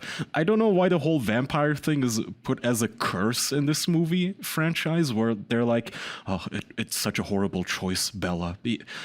You don't know. You may think that you want to be immortal, but the downside's, Bella, you will sparkle in sunlight." Oh, Yeah. okay. I guess I will be Has mortal super then. strength, and each person has like a specific power, like a vampiric power. Right. Is that the one So at the I end? get to read minds, be super strong, and live forever, but I will be sparkly like diamonds. Oh no. Is You ever that the think one? about how weird it is that Edward is like a 700-year, well, not 700, he's like a 200-year-old vampire, and he still chooses to go to high school each day? Yeah, that's... Like, why? They explain that away as it's one throwaway line where they say, well, it's easier for us to stay in one spot long enough if we start our lives here young. So it's basically just pretending to be a high school senior, but like, how long can you really milk that for in the same community? Is no one eventually gonna notice that you don't age ever? Well, that's why they leave, because they reach that point. Well, So yeah, then but why just go to even high from, school in like, the first place? Yeah, but even from Edward's perspective, like you're like 200 years old. Do you really want to be in a high school setting each day? He's like, taking 100. classes and shit? You are Whatever. exaggerating. He's 100, Jackson. Oh, that's so much Jesus. better. Mhm. Okay. It And he is. also falls in love with like a fucking 17-year-old girl. That's cool. Yep. Yeah. That's why he chose to go back there. I guess. Is the ending of that one when he's like, "I'm gonna fucking walk into the sun and show everyone that I'm a sparkly vampire," and Yes, she runs that's the over and second goes, one. "No, don't do it," and gives him a big old hug. What? Yes, No, that's the end of the second movie, Ah, where right. Edward is about to kill himself because he thinks Bella is dead. And for That's some not- reason, he That's just not the doesn't end have of a the cell movie, phone. though. Yeah, but that's not the end of the Why? movie. Okay, That happens it's in like towards the the middle. end. It's like the last 10 minutes, and then they have a really shitty fight with the Vatican vampire cult, I guess, where they all notice, oh, Bella's immune to all of our powers for some fucking reason. Such a Such good a tough series. franchise. Then the 100-year-old creepo Leonardo DiCaprio vampire takes Bella, the 17-year-old, back to his place, which it's this postmodern, like Silicon Valley tech billionaire crib that's just made out of glass and steel. And she's even like, why do you guys live in this fucking soulless little house? It just goes, what were you expecting? Like coffins and dungeons? Like, yeah, kinda. That's way cooler than They this. also don't need to sleep, which is fucking hype. That is Yeah, awesome. I do wish I That is didn't need to actually- sleep. That's the best superpower. Would you prefer immortality or not having to sleep? Immortality. Not having to sleep. Immortality still, yeah, because if I'm immortal, No. then sleep doesn't matter anymore. That's not a waste of time. Yeah, but you're immortal too. Yeah, exactly. No, that sucks. Why did you say Oh, that? you're- Oh my god, this again. I would absolutely choose no sleeping over immortality. There's no downside. Ooh. There's no downside to immortality. Okay, whatever. There Anyway, so absolutely the is. other funny part is them. We have had this debate far too many times on this show. We can't. Yes, let's instead spiral make into fun this. of the vampires and how they're the worst rendition of vampires in any franchise. So Bella will get like a paper cut on her finger, and the entire Cullen family will start hissing like, blood, get her away from us. I need to suck her blood. They all lose their shit, like they just smelled opium or something. And it's, you're thinking, how does Edward go to school and be around a bunch of women all the time on their periods? Doesn't he always have this lust then? I think it's If he the can smell a sight drop of blood across the room? I think it was the I sight thought of it. But they have super smelling too. They do, yeah. No, they have super stench abilities. I get that, but I'm pretty sure what sets them off is the sight of the blood. Okay, so they also can't look at the color red then. That's fucking dumb. Yeah, yes. Well, yes. it comes with good trade-offs because they play a mean game of baseball. Yeah, they were good Oh at yeah, baseball. I forgot about Yeah, that they were scene. super duper Wait. good at baseball. Is there any basis for them even like being ravenous about like menstrual blood? Is that ever established? Because maybe it's like a different degree of blood. Maybe it has to be like vein blood or something. Oh, As like opposed vaginal blood to- doesn't count. Yeah. Maybe it's like polluted blood or something. They don't seem to be picky, so the whole Cullen thing is that they eat animal or drink animal blood instead of human blood. That's how they satiate themselves. They hunt deer, so they don't have to hunt humans. But so if it can settle for that, again, Blade does all of this so much better. Just have blood banks, for fuck's sake. It's so much easier. Have Yeah. like a deer on the ready, right? I mean, if it's like one human cutting her finger in your household, it causes pandemonium. Have like, in case of emergency, blood behind a glass or something that you can crack and drink, like a soda. You're analyzing this too much. This was all just so I know, it's Stephanie it's Meyer's fun, could but masturbate. that's the fun of it, though, is just analyzing it and just making fun of how fucking silly it is, all of it. God, it's so good. I love that fucking series. What was your favorite one? The third one. I think the third one's my favorite. That's Eclipse, right? Ooh, does it Yeah, get that's- even better? That's when Yeah, Jacob that- shows up, right? Jacob shows up No, in the Jacob's- first one, like, but Yeah, New he's Moon is always there. New Moon is when he starts to like pop off. Like at the end of New Moon, Bella and Edward are driving, and then Jacob is shirtless in the middle of the road, and he's like, "Oh, stop the car!" So then she gets out and goes up to Jacob and says, "I love you" to Jacob right in front of Edward. Oh, yeah. Oh, right. I remember, and kisses him and says, "Don't make me pick, because I'll pick him."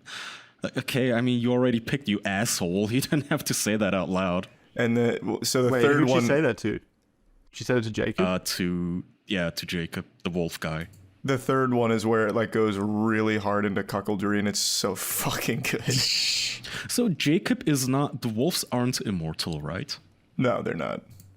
Okay, so Jacob actually is 16. So, what's his face? Edward is like creeping on a couple of a little 16 and 17-year-old girl and boy, and just watching them basically as a cuck as they're kissing each other and having teen love. It's so weird. Wait, Bella's a fucking idiot.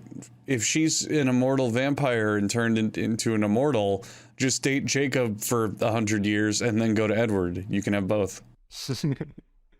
Oh, yeah. Game the system. Yeah. Oh, that's an interesting. Yeah, that's a Plus, being crazy with- life hack. It's not like Edward's going to prevent her from being with Jacob. Like you said, he's a cuck. Yeah, Yeah, he It's encourages 100% it. enjoyment for him as well. he likes it. We can goof on this all we want, and very well deserved, but we also have to admit that Stephanie Meyer's kind of a genius for roping Jacob in like that, because the Team Edward versus Team Jacob shit was like the biggest phenomenon on the planet at the time. Yeah. Yeah, I remember. It's not like it's a new thing. Love triangles have existed in teen drama, Of course, romance novels but- since the dawn of time. Of course, but Jackson, this one specifically just catered, it just wedged itself into pop culture perfectly on so many different levels. You have like the romance shit for all the women who actually like the series. You have like the pop culture jokes from the series of how bad it is. You have like the fucking werewolves versus vampires, like fantasy arguments, etc., etc. Like Team Edward versus Team Jacob during that time period, you could not go anywhere without hearing about it. It's just fan service for that age group of girls Exactly. honestly in the movie theater. You can tell what's going on. Like all of the boys are always hitting on Bella, and they're all always shirtless for some reason, and every 17-year-old boy in the show has a six-pack. Not at all, actually. So that's what surprised me. The only one that's in good shape is Jacob. Everyone else is like normal I guess body maybe type.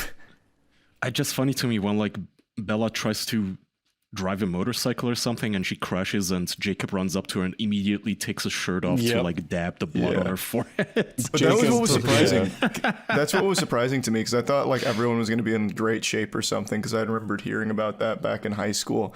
And it's literally just Jacob. Like all of the other werewolves are like like skinny fat. Like they're just like normal body types.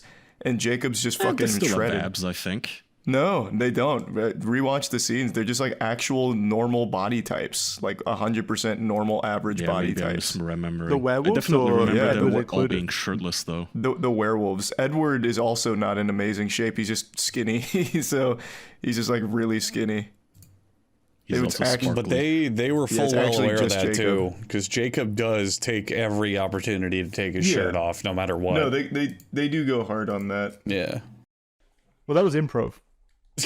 That wasn't in the Taylor script. Lautner just Taylor Lautner just enjoyed it. What a funny divergence of where their careers would end up. Fucking Edward Cullen goes on to Batman. go on to be in The Lighthouse and Batman, like huge movies. And then Jacob, what has he done? Where is he I right think He now? dated Taylor Swift. He stopped acting, I'm pretty sure. I don't think he Yeah. acts anymore. Damn. Oh, he was Shark Boy and Lava Girl, wasn't he? He was one of He them. was. Shark He- Boy. He was, Was Shark he? Boy. What? Yeah, I didn't know that. Shark Boy. It's funny. Yeah, that was the peak. Yeah, it's a fun series. It's fun to laugh at. It's so Um, good. So far, Yeah. yeah, for sure. Are you gonna finish it, Kyle? Oh yeah, probably.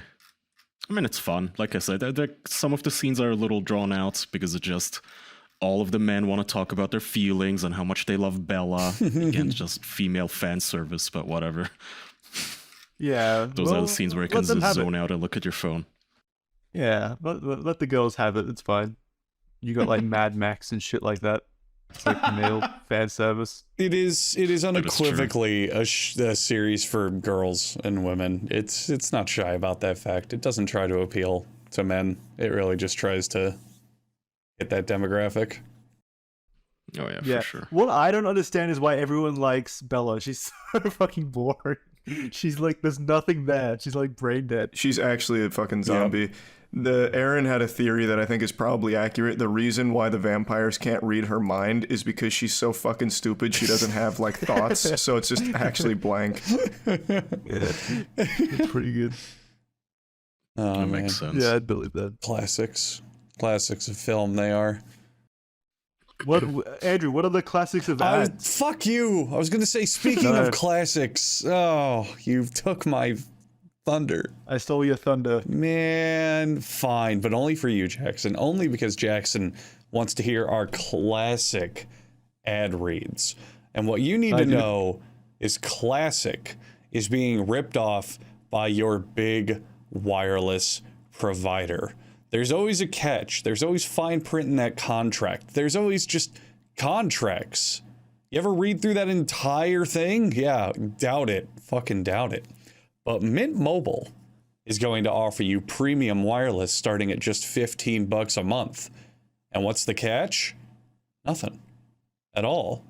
They are the first company to sell wireless service online only, meaning that they will cut out the retail stores. They'll cut out the bullshit middlemen. They will give you a plan directly. And that means you just pay for it and then you are good to go. It will give you the best rate whether you're buying for yourself or a family. And they have family plans that will start at just 2 lines. You can use your own phone with any Mint Mobile plan and keep your same phone number along with all your contacts. Switching to Mint Mobile will get you premium wireless service and will start at just $15 a month. So if you, I love I don't Mint know. Mobile. I have a bunch, by the way. I'm on the $15 plan. Oh. Anything about your experience you'd like to add?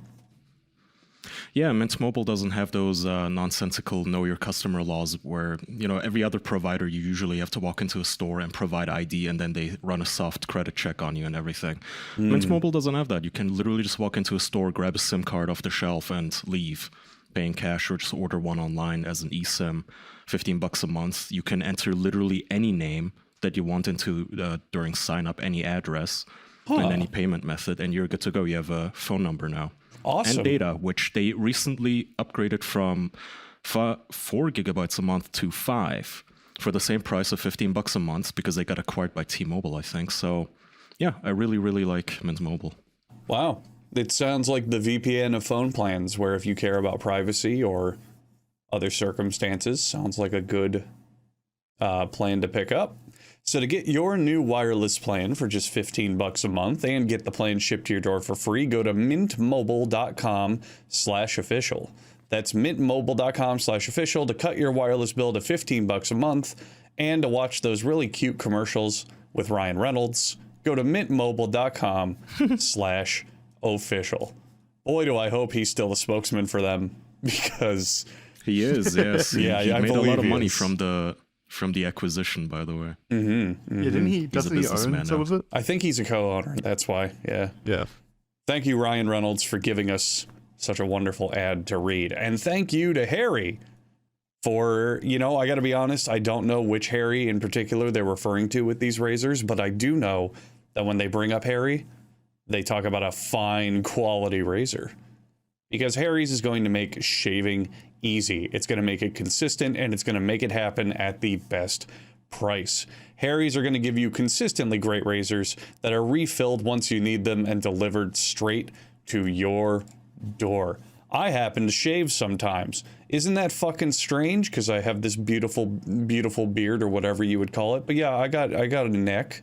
I got cheeks. I got things that got to be cleaned up a little bit, and I can say with confidence that Harry is going to clean things up wherever on your body you happen to be doing just the way you like it. Maybe you want to be bald. Maybe you've decided you don't want any hair on your body. Let Harry's go nuts.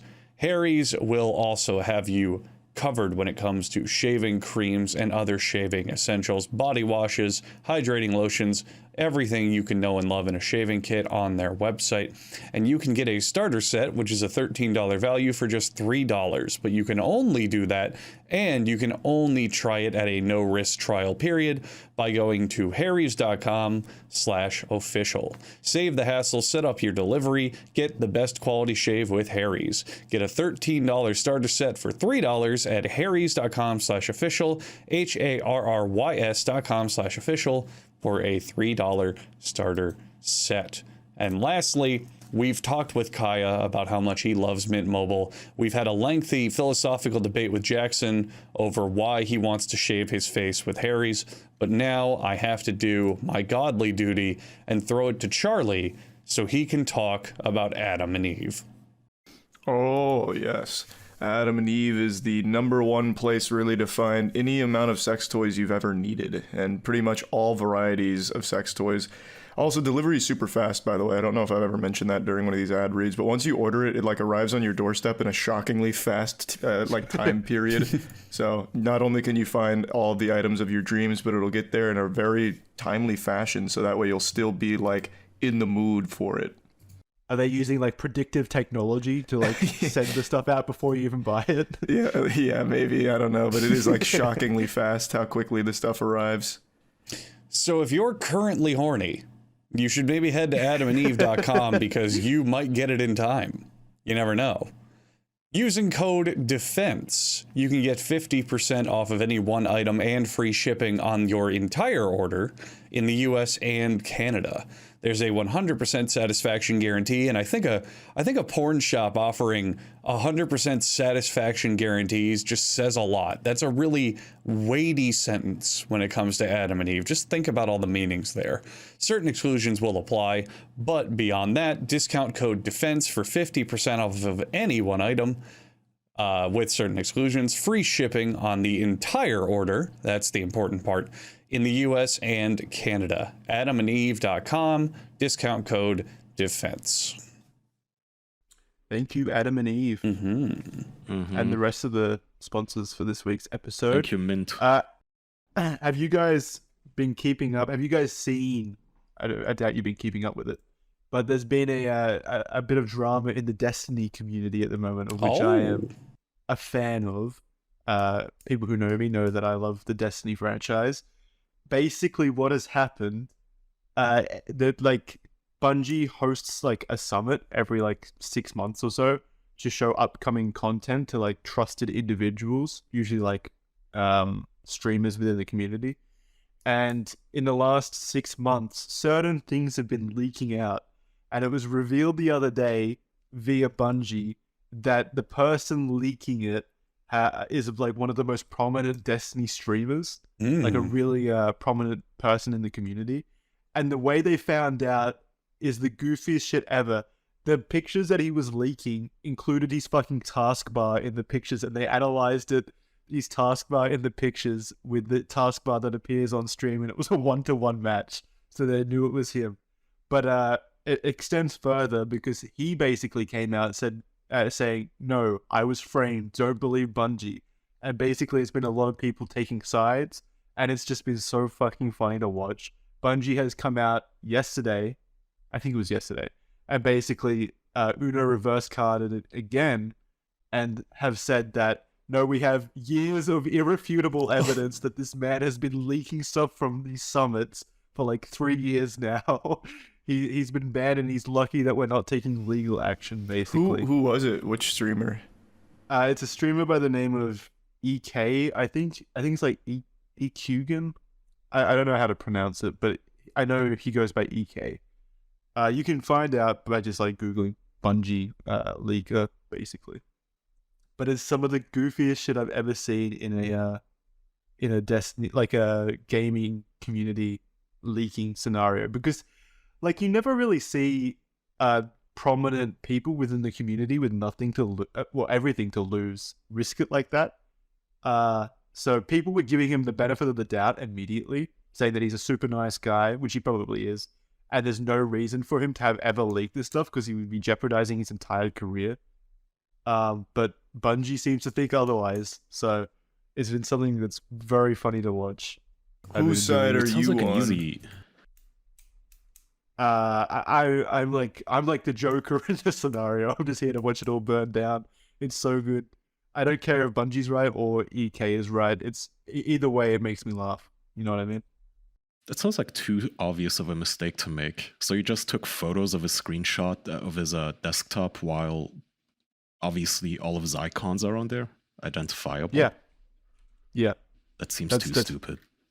That's the evidence that like it is out there at the moment. Like the pictures show a taskbar, and people in the community have like paired it up with his own taskbar, and it is a 1-to-1 match.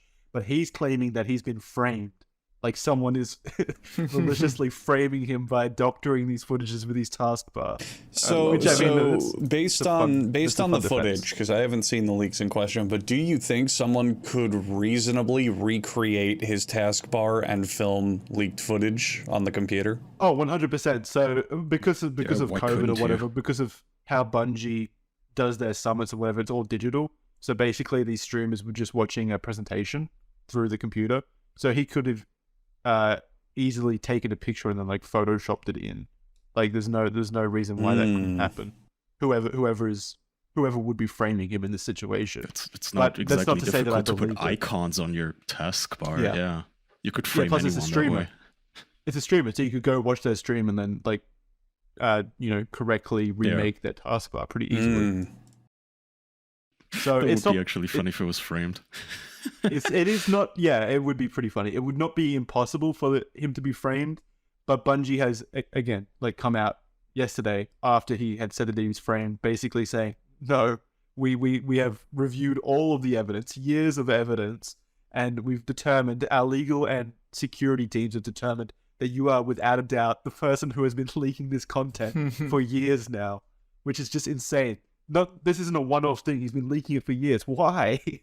Why would you do this? Is that like, you don't get anything from this. He wasn't like, You get attention. what clout? What clout? What attention? Yeah, I don't know. That's a good point. Well, there's probably like 'Cause you that can't put your name on adrenaline it. rush when he's doing it. He's like, oh yeah, I'm doing something a bad boy. Yeah, I'm a Fine for naughty the sake of man. it. yeah, I'm a real You know what? bully. That kind of, I could see that, because everyone says he's like a super nice guy and he's super friendly. Maybe this is how he lets his dark side out. He leaks video game content to people Oh, online. we got a little goofy there, but I was actually serious. Like, he very well could have just been like, oh man, I can't believe I just did that. Oh shit. Oh baby. You know, like some level of People getting a are thrill. also just fucking dumb. Have you guys seen this Discord leaker who leaked classified U.S. government's documents on Discord? On the In a Minecraft Discord server Discords. no, on an actual Discord server called Thug Fuck Shaker. Shaker Central. Yeah, but Which is just so dumb. Yeah, and the but- kid was 21 apparently. It was in a Minecraft server that Thug Shaker Central was part of a YouTuber's community thing, and Thug Shaker was just a splinter from it. Well, Yeah, but I thought he Did put he- them in Discord. Yeah. In that server, he did. did Yeah, he that's what I have, mean. was his like real name used? Yeah, Like, I mean, they did he found him. hide anything? Yeah, they got him. Yeah. This was the first time ever where, like, it wasn't even the fucking government that got him. All the journalists immediately flocked to dox him because he had offensive memes in his server, apparently. Which was, for some reason, part of the news coverage was, oh, these are damning documents that were just leaked. Also, the leaker has racist memes in his Minecraft server called Fuck Shaker Central. But yeah, I mean, this 21-year-old, I guess, just was running his mouth about classified documents for clout to impress, like, 30 people. I think that's how big they said the server was. Well, yeah, but that's not. That's like leaking it to your friends, basically. Like, I could kind of. I mean, maybe not with like classified information that could put you in federal jail, but with like like a new Destiny season or whatever, new Destiny content, like a few pictures. I would show a friend maybe in like real life, like would tell them Yeah, you about would it. show a friend in real life once you show 30 Yeah. people. Nobody has 30 close friends. All of those guys are going to tell their friends, and then you have viral spread of this. It was also used yeah. in arguments on 4chan as well, so the documents started to spread. Well, yeah. yeah. Yeah. If That they're real, reminds they're me gonna of, spread. It's um, just fucking dumb. That reminds me of the guy, I think we talked about it when it happened, but the guy playing World of Tanks, and they were arguing about tanks, and he just War leaked... Thunder. Or War Yeah. Thunder, sorry, yeah, War Thunder, and he just leaked fucking classified military documents to win an It's argument. happened Previous point. 3 times in War Thunder. Yeah. To me, that's the same People will idea, do you petty know? shit for petty reasons, dude. Yeah. Yeah.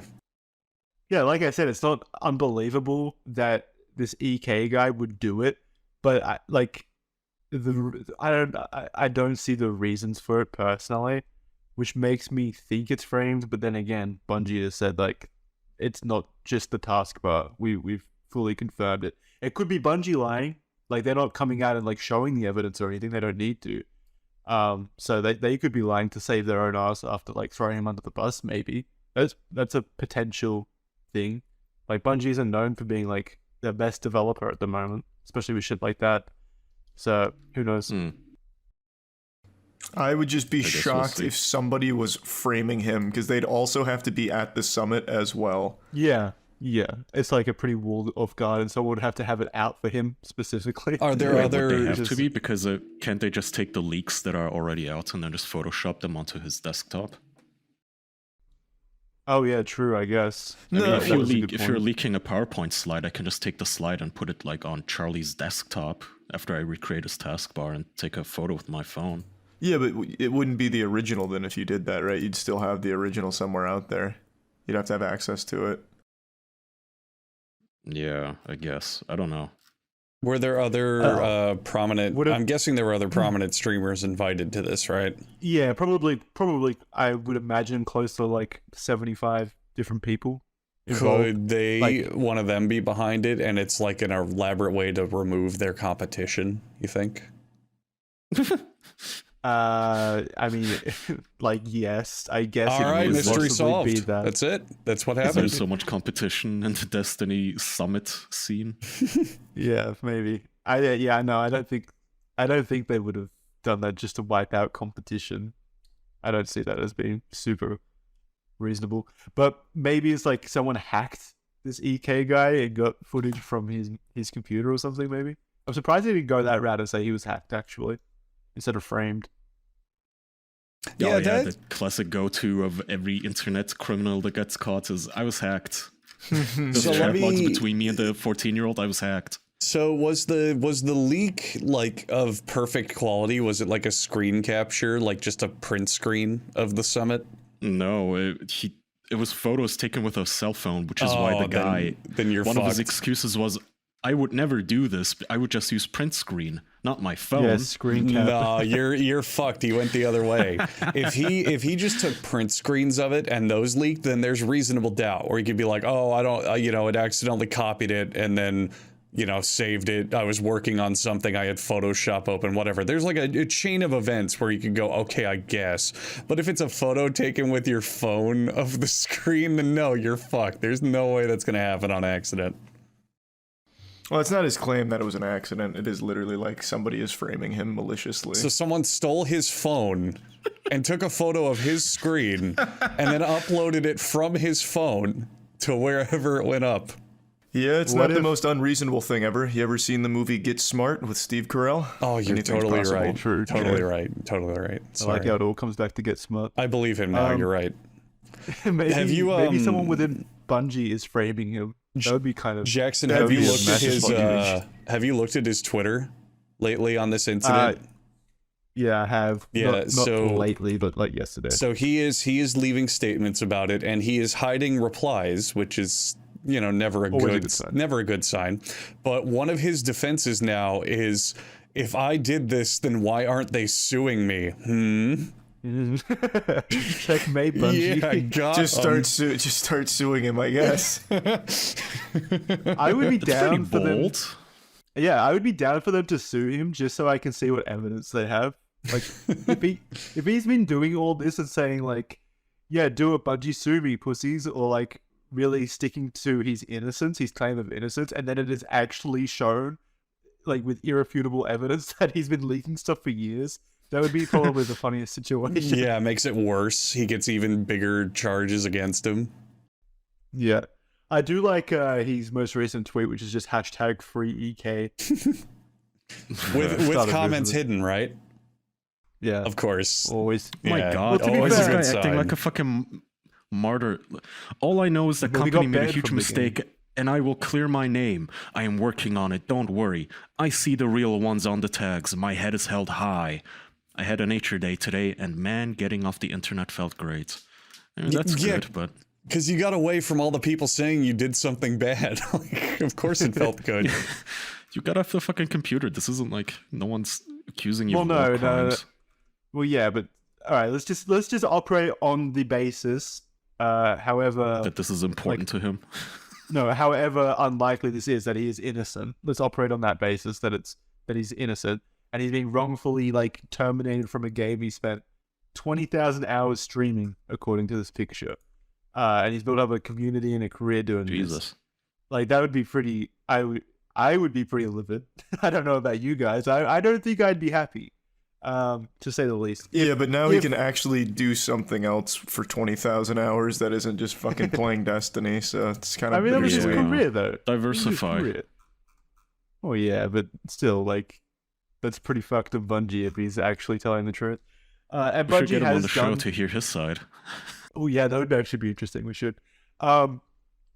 Bungie has had a history of, like, there was 6 months ago, I think it was, they banned a bunch of accounts, like hundreds, maybe even thousands of accounts for no reason, and then they were like basically saying that they didn't do it for a while, and then they were like, oh, actually we did, but we've undone it. It's fine. they can play again. I don't remember So there's that, shit like but that. I do remember that they are like absolutely like flawless when it comes to lawsuits against like cheaters in their Oh, community yeah. and shit like that. And there was that guy, that disgruntled Destiny player who started copyright striking other people on behalf of Bungie, and Bungie Yes. was like, "Nah, not on our watch. This guy's a fucking villain." They Yeah. blasted him. Yeah, we're probably gonna get sued just for talking about this shit. Honestly, they go wild with. I'm surprised they didn't sue him. Well, I honestly actually think, legitimately, I think the reason they didn't sue him is because it's one guy and he's leaking things that they're probably like, it's not really worth it. No. Yeah, like they probably Yeah, won't. The damages won't like cover the legal costs. Yeah. probably, And so it's not worth it. gonna fix anything. Once it's leaked, it's leaked. Yeah, Just it's suing already him been isn't gonna leaked. stop that. Like the only recourse of action is to just ban him from future events and Yeah. kick him out. Plus, That's then it. they banned him from the game entirely. They banned his account and It's, everything. So he can't yeah, do anything. going beyond that is not going to grant them any restitution. Like, I don't think it costs them money to have it leak. You know, I don't think it would. I can't imagine Yeah. it would hurt sales. Well, I think it's also like maybe a what's it called? Like a bad look for them to like Yeah, really bad go this optics. hard on a guy. Yeah, bad optics. I suppose, but in this day and age, every single studio has leaks. You know, I don't know. I could see that Yeah. argument. Yeah. I think I love leaks personally. I find them so fun. Yeah, and just give me it exciting. now. Like, why wait? Just give me everything now. Fuck it. Yeah. So I think EK's a hero, even if he did leak 4 years of Destiny content.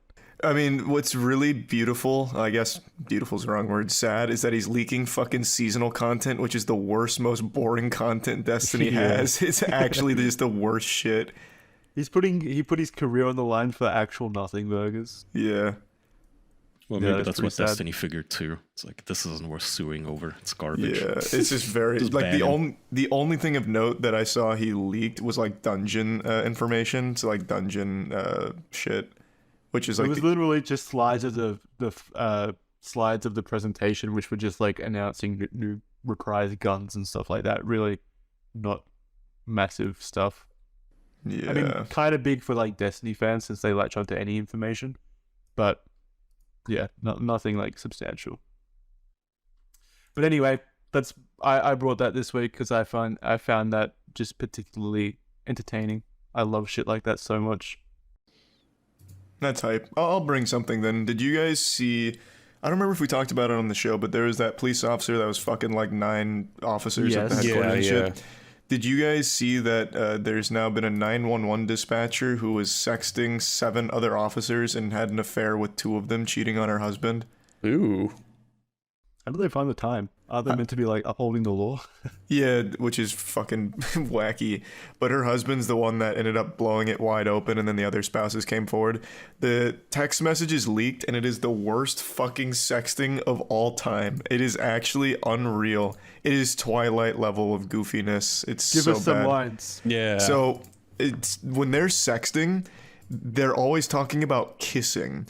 So Oh. the lady was like, "Can't wait for you to come see me and give me smooches all over." And then like the guy Wait, I was replies, peeing. Who is this?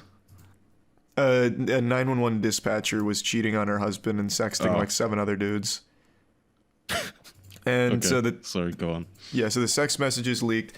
So they're always talking about kissing, like, "You're gonna kiss me all over and I can't wait for kisses, your lips are warm." And then the officers that are flirting back are so fucking robotic and weird. So one of them always says, He puts like 8 M's 4 times in their text messages after she talks about like kissing. He's like, The other one uses caps lock to highlight the phrase "all over." So when she said, "Yeah, can't wait for you to kiss me all over," he replies like with fucking an awooga, his eyes popping out of his head, and he just says "all over" in caps and quotation marks. And she's like, "Yeah, all over," and he does it again, "all over." So, It's so good. So I don't know though. I don't know. Maybe this husband kind of is like a bit of a shrimp because I'm reading his statements on the incident, and because he was the one that leaked a lot of these text messages. And he said, they use emojis to reference body parts. They talk about kissing, making out, and sexual connections. Yeah, but so the guy seems super nice. He's also jacked. Like, her husband is fucking huge. Really? Wow. Uh-huh. But yeah, so 7 other officers, 2 of them she like outright fucked, maybe on the job, it's still up in the air. But those text messages are so fucking good. So my favorite one is she was talking once again about getting kisses from one of the officers that's not her husband. And after she said like, can't wait for those kisses, he goes, I am the hunted, like a predator from the movies. He had an actual like movie villain moment.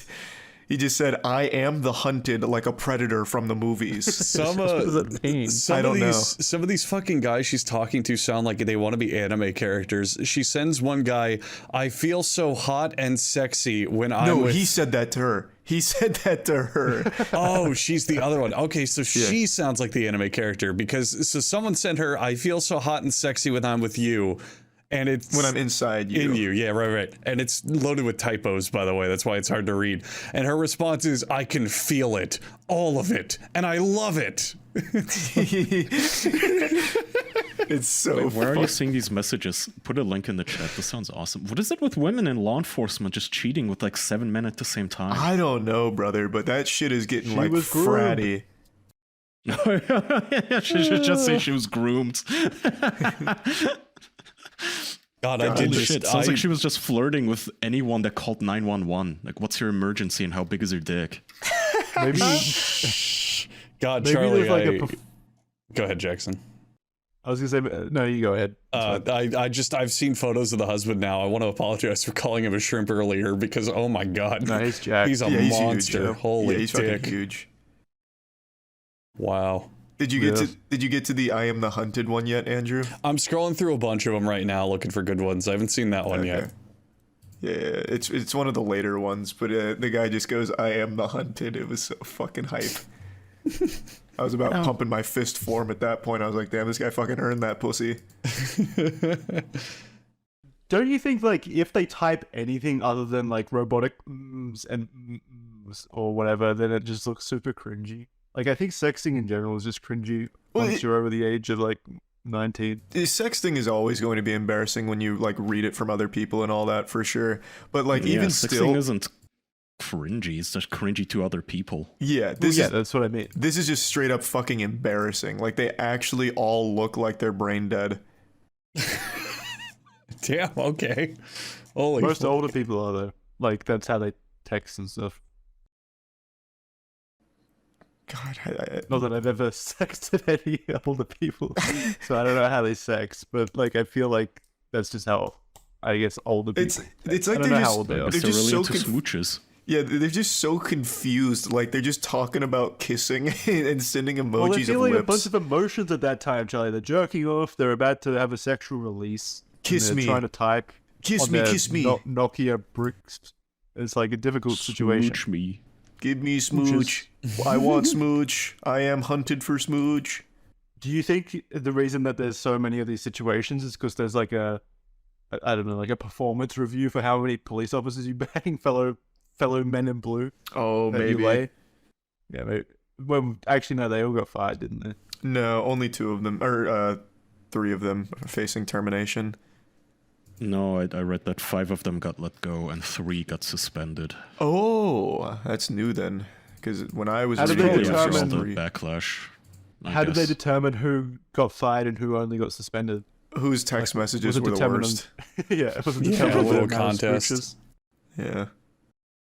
That was too many smooches. You're off the force. Give me your badge and your the gun. Complainant, No more the smooches. complainant provided internal affairs investigators with explicit text messages exchanged between Crystal Perez and 5 BCSO law enforcement. So somebody actually did hand in these. Her husband, you Yeah, said? her husband. Yeah, her husband. Oof. And Delete your messages. How dumb are people? If you're gonna be a piece of Yeah. shit homewrecker and cheats, why do you keep the messages? on your Well, phone. also the other spouses came forward as well, so maybe it was the other people that also didn't delete it. That's a good point, by the way. You're also making like 5 enemies, like women who are gonna be disgruntled.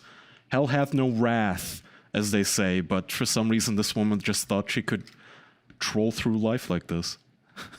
And she would have got away with it too if she didn't want more smooches. The gluttony was her undoing. Yeah, it was the If it wasn't for those seventh. meddling spouses getting cheated on. Yeah, it was the 7th guy that did it to her. 6 was fine, but at 7, the husband said no more. I really hope the last one is the I am the hunted guy. I still want to see who that was. I want to put a face to that. I really It do. was the police chief himself. Whoa, it goes all the way up the chain of command. Yeah, it goes all the way to the top. It's Joe Biden. Oh, man. He is the hunted. Joe Biden, to be fair, would text like that just normally. That is exactly what he would send to everyone when he's texting people. Yeah. Smooches. Isn't it I love smooches? when they're rubbing up against my ice cream. Hey, come here in my office Ew. and I want to see you and you get the smooches. It's a good day to Did be. you guys see the new video from Joe Biden? I think it was like yesterday or the day before. He was talking about being licked on stage. All right, go Joe. What? No, I didn't see that one. What the fuck? Fuck, I gotta look it up. I watched it before. I don't remember what the direct phrasing was, but he like fucked it up bad. He like talked about licking. Yeah, wait. Can you pull that up? I want to hear it. It was 4 days ago. Biden raises eyebrows by telling Irish leaders to lick the world. Yeah, I found a. Let's see. It's so Google even gave me a warning looking this up, and it said, "Oh, this story is changing quickly. Be sure to cite sources." So. What do you mean? It's a video. He directly says it. I guess it could be. So a transcript I found allegedly is he's wrapping up his speech and he says, "So thank you all. God bless Hang you on, all." I got the clip. Oh, okay. Go ahead. Okay. Let's renew our commitment to defending all the values we stand for. And let's remember, no barrier is too thick nor too strong for Ireland or the United States of America, especially today. There's nothing, and I mean this from the bottom of my heart, there's nothing our nations can't achieve if we do it together. I really mean it. So thank you all. God bless you all. Let's go lick the world. Let's get it done. That's so. What a conclusion. It's still lick the world. Let's get it done. it's still so hard to top the what was it? What it means to be an American. This is what America's all about. Oh yeah, you can summarize America in one word. Haven't been harmed by Hong couldn't Kong. write this to be that funny. You really couldn't. Let's go, Libo. Oh, Look at God. what was he even trying to say there? I don't Let's know. go. Well, yeah, what? He What had is his trying own to word. say? What starts prepared. with an L that he mistook for lick?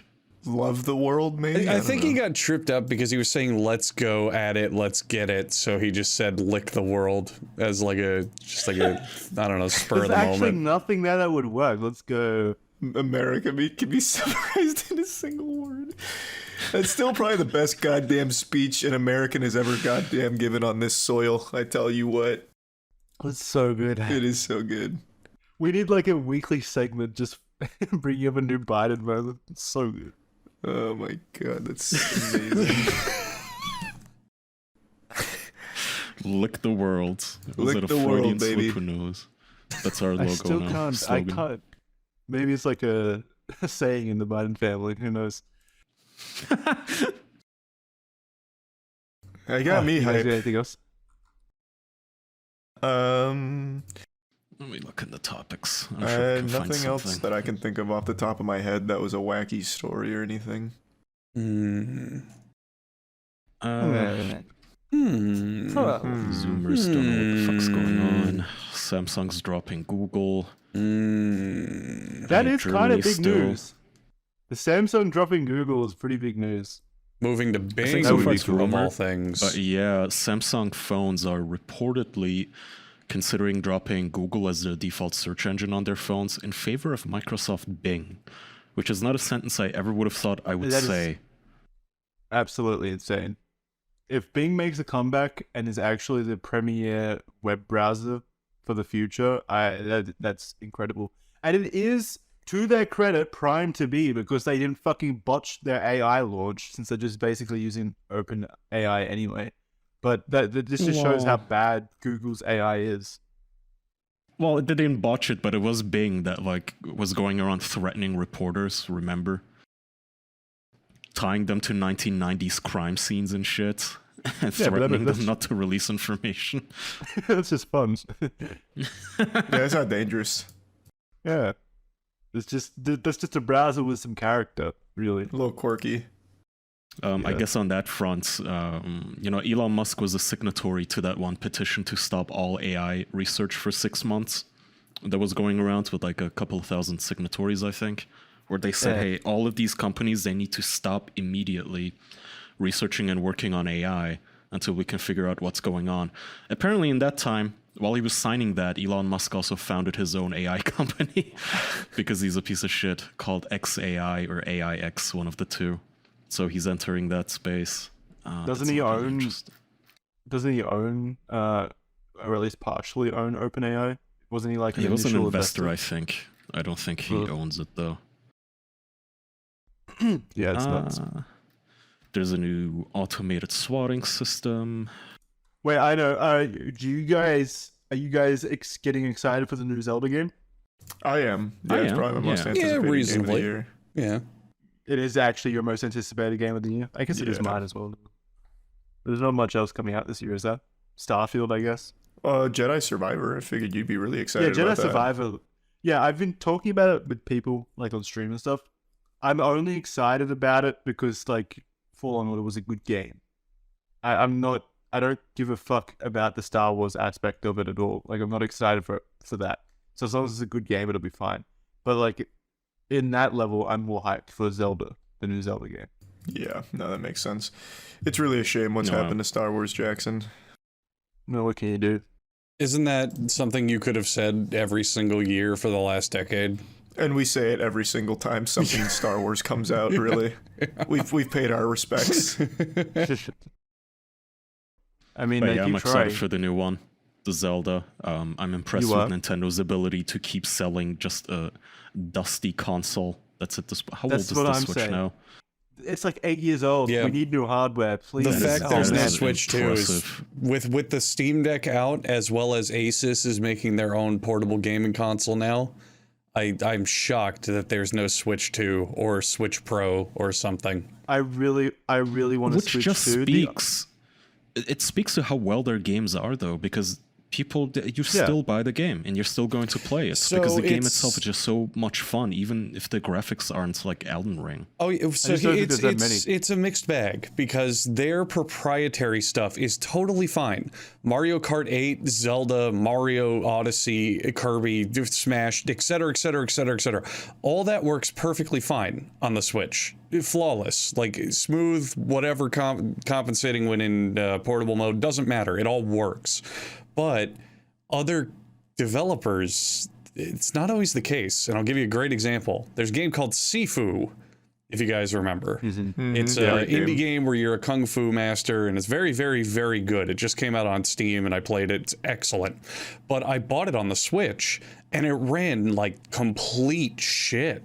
It would stutter in every single area, even though they turned the graphics to like minimum, and it just did not work. The combat in that game, the entire point of that game is the combat flows and it's smooth, and it felt really jerky and janky on the Switch, and on Steam it was perfect. Not surprising. Well, yeah, everyone except Nintendo doesn't really know how to optimize for the Switch or just dial down the graphics to basically an 8-year-old console. Yeah. Just the issue with any modern game on the Switch is like you're gonna be facing 5-minute loading screens, unfortunately. Yeah. It's not like the Switch when it released was very powerful at the time either. It came out and I remember it was pretty underpowered in terms of specs, and now it's 8 years later. Like there's modern day mobile phones that probably pump out more power than the Switch. The Switch, they're milking it so hard. Well, why wouldn't they? They have an enormous install base. Why wouldn't they? Yeah, and again, they personally don't need to care because their products work. You know, like no one ever complains about the performance of Animal Crossing or Splatoon. You know, Yeah, they basically operate in their entire isolated industry. Yeah. They're so devoid from the games industry as a whole. Yeah, That- and no one yeah, complains it's about like- the graphics either. Like, no one looks at Mario Kart and goes, "Ew, Yeah. what are those jagged edges? Does this not have super assembled anti-aliasing with NVIDIA And- DLSS?" Blah blah blah. It's like people just play it and it's super Well, fun. no, It's not, like the new not Zelda- even, the new dude. Zelda trailer. Not even. Mario Kart looks amazing. It visually looks great. And it's because they know how to optimize it for the platform. They stylize the graphics and find an art style that works with the hardware. Same with Zelda. Breath of the Wild has like that cartoony cel-shaded look, and it's for a purpose. It's so they can downgrade the graphics technically, but still have it look good. And it does. Well, it renders still it. very It pleasant renders looking. at what 720p in handheld, so you only Yeah. really have to focus that. but to give It another... looks so bad when you pump it out on a TV at 1080. Like the Switch Deck only outputs at 1080, and I can't. It looks so bad. It can, yeah. But to give another comparable example, so I've got the Steam Deck as well, and I put the Resident Evil 4 remake on there just so I could play the Mercenaries mode just like whenever, and it runs fine. Like it's not amazing. I had to turn some graphics down, and I think it runs at 30 frames per second. But it's a portable console, and it's running a brand new game. And it's fine, totally, completely playable. And the whole time I'm playing it, I just keep thinking, dude, the Switch could not do this. It just would not happen. There's no Yeah. fucking way. Of course not.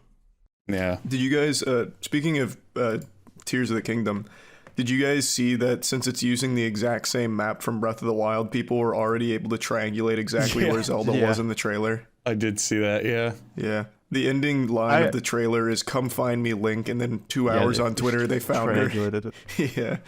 Wait, I it's the hope, same map? Yeah, it's the Yeah, same map. well, Yeah. it's altered. It's There's like tweaked, new kingdoms yeah. above and below, I think. But yeah, I hope it's like a actual full-fledged game and not like a Breath of the Wild expansion. Me too, man. I am a little concerned Yeah. that might be Yeah. the case, I but don't think I'd mind optimistic. too much, because Breath of the Wild, in my opinion, was just so like perfectly put together. I don't think I'd mind that but- much. Well, I I mean, it's been 5 years. I want a new game. I don't want an expansion. yeah. I mean, I could replay it now, but if they're asking for $70, I better get a new game experience. Give me Fair. a Breath of the Wild 2 like Fair, experience. fair. You know? So the content that is in the trailers does look like a lot of fun, and it really amps up the creative energy. It's just like, yeah, it is a concern of mine as well. And again, like the hardware, I think is definitely holding these games back now. I think we really do need a Switch 2 at this point. I feel like the Nintendo Switch, I only really played, what was it, Super Mario Odyssey, Breath of the Wild. I'm trying to think of any other game I've really played, and I can't think of any off the top of my head other than those two. And I like Yeah, I also those kind of two just played alone. Nintendo games. Yeah, those two alone made the Switch worthwhile for me. Like I think I like they are system sellers. I was fine with my Switch purchase at that point, but I would have loved more, you know? It's just a terrible console. Like, it's just Nintendo making good games. The console itself is fucking dog shit. Like, it's just absolutely terrible. It's just the way it is, man. There's no reason why you'd ever want to pick up a third-party game on the Switch. There's no reason Yeah. for it at all. Yeah. So I would Yeah. like to see like a Switch 2 that is fully playable and like basically like an Xbox or a PlayStation experience when it's docked, you know? And then there's a handheld component where you can, you know, take a visual downgrade. Maybe it's only able to play That's what like Asus is doing Nintendo right games. now. Asus is making a portable console like the Steam Deck, but it comes in the dock. I believe this is how it works, with a graphics card. So when it's docked, it'll run like a small computer, like an actual computer. Yeah. That would be interesting. Yeah. I don't think Nintendo would be the people that would really, you know, invest heavily into the, what do you call it, the insides of the machine, since they don't really need to. No. I don't think they've Nintendo. like most game companies sell their consoles at a loss because they want the install base, but Nintendo can actually, you know, sell cheap junk for like $600. Like the Nintendo Switch is the same price as the Xbox, basically. So Well, no, the and Nintendo the Switch hardware is not the is same. cheap. What are you talking about? The Nintendo Maybe Switch over is there, only not like over here. $200, whereas the other new consoles are like, what, 400? Well, Did the it release OLED, at $200? The newest one it's not $200. No. yeah, What's the new one? The Switch OLED? The OLED.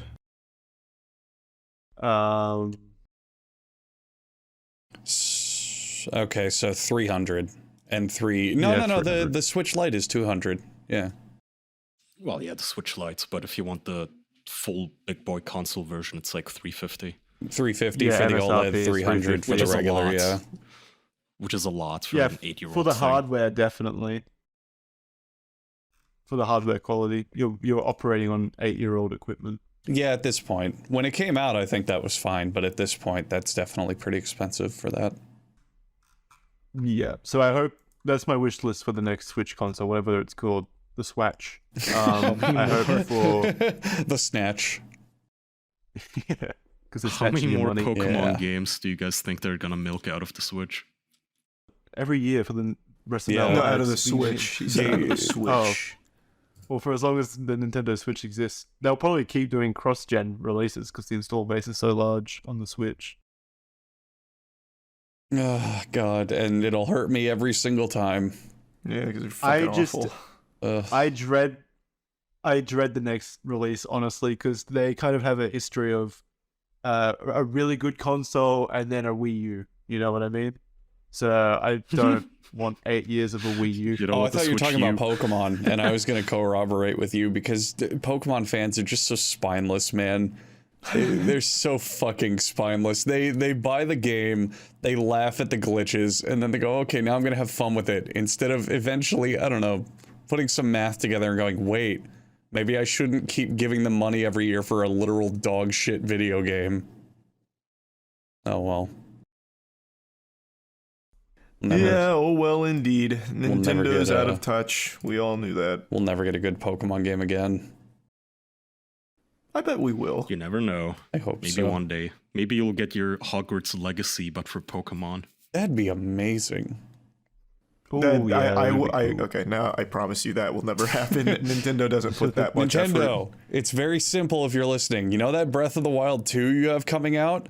That same formula, except you run around catching and battling Pokemon. That's Well, it. it'll never happen. That's so simple. It's that easy. I Hell, don't just think we'll- Pokemon. Just fucking mod Pokemon into Breath of the Wild. Give me an official Nintendo mod where instead of running around as Link with swords and bombs, you run around as a Pokemon trainer and fight with Pokemon. That's it. That's fine. You've done your job. It just needs to have Yeah, the same honestly- creative sandbox as Zelda. That's what makes Zelda special. Is the But ability you could to do anything in something that similar in sandbox. Pokemon. Do you remember when Pokemon, I forgot what gen it was.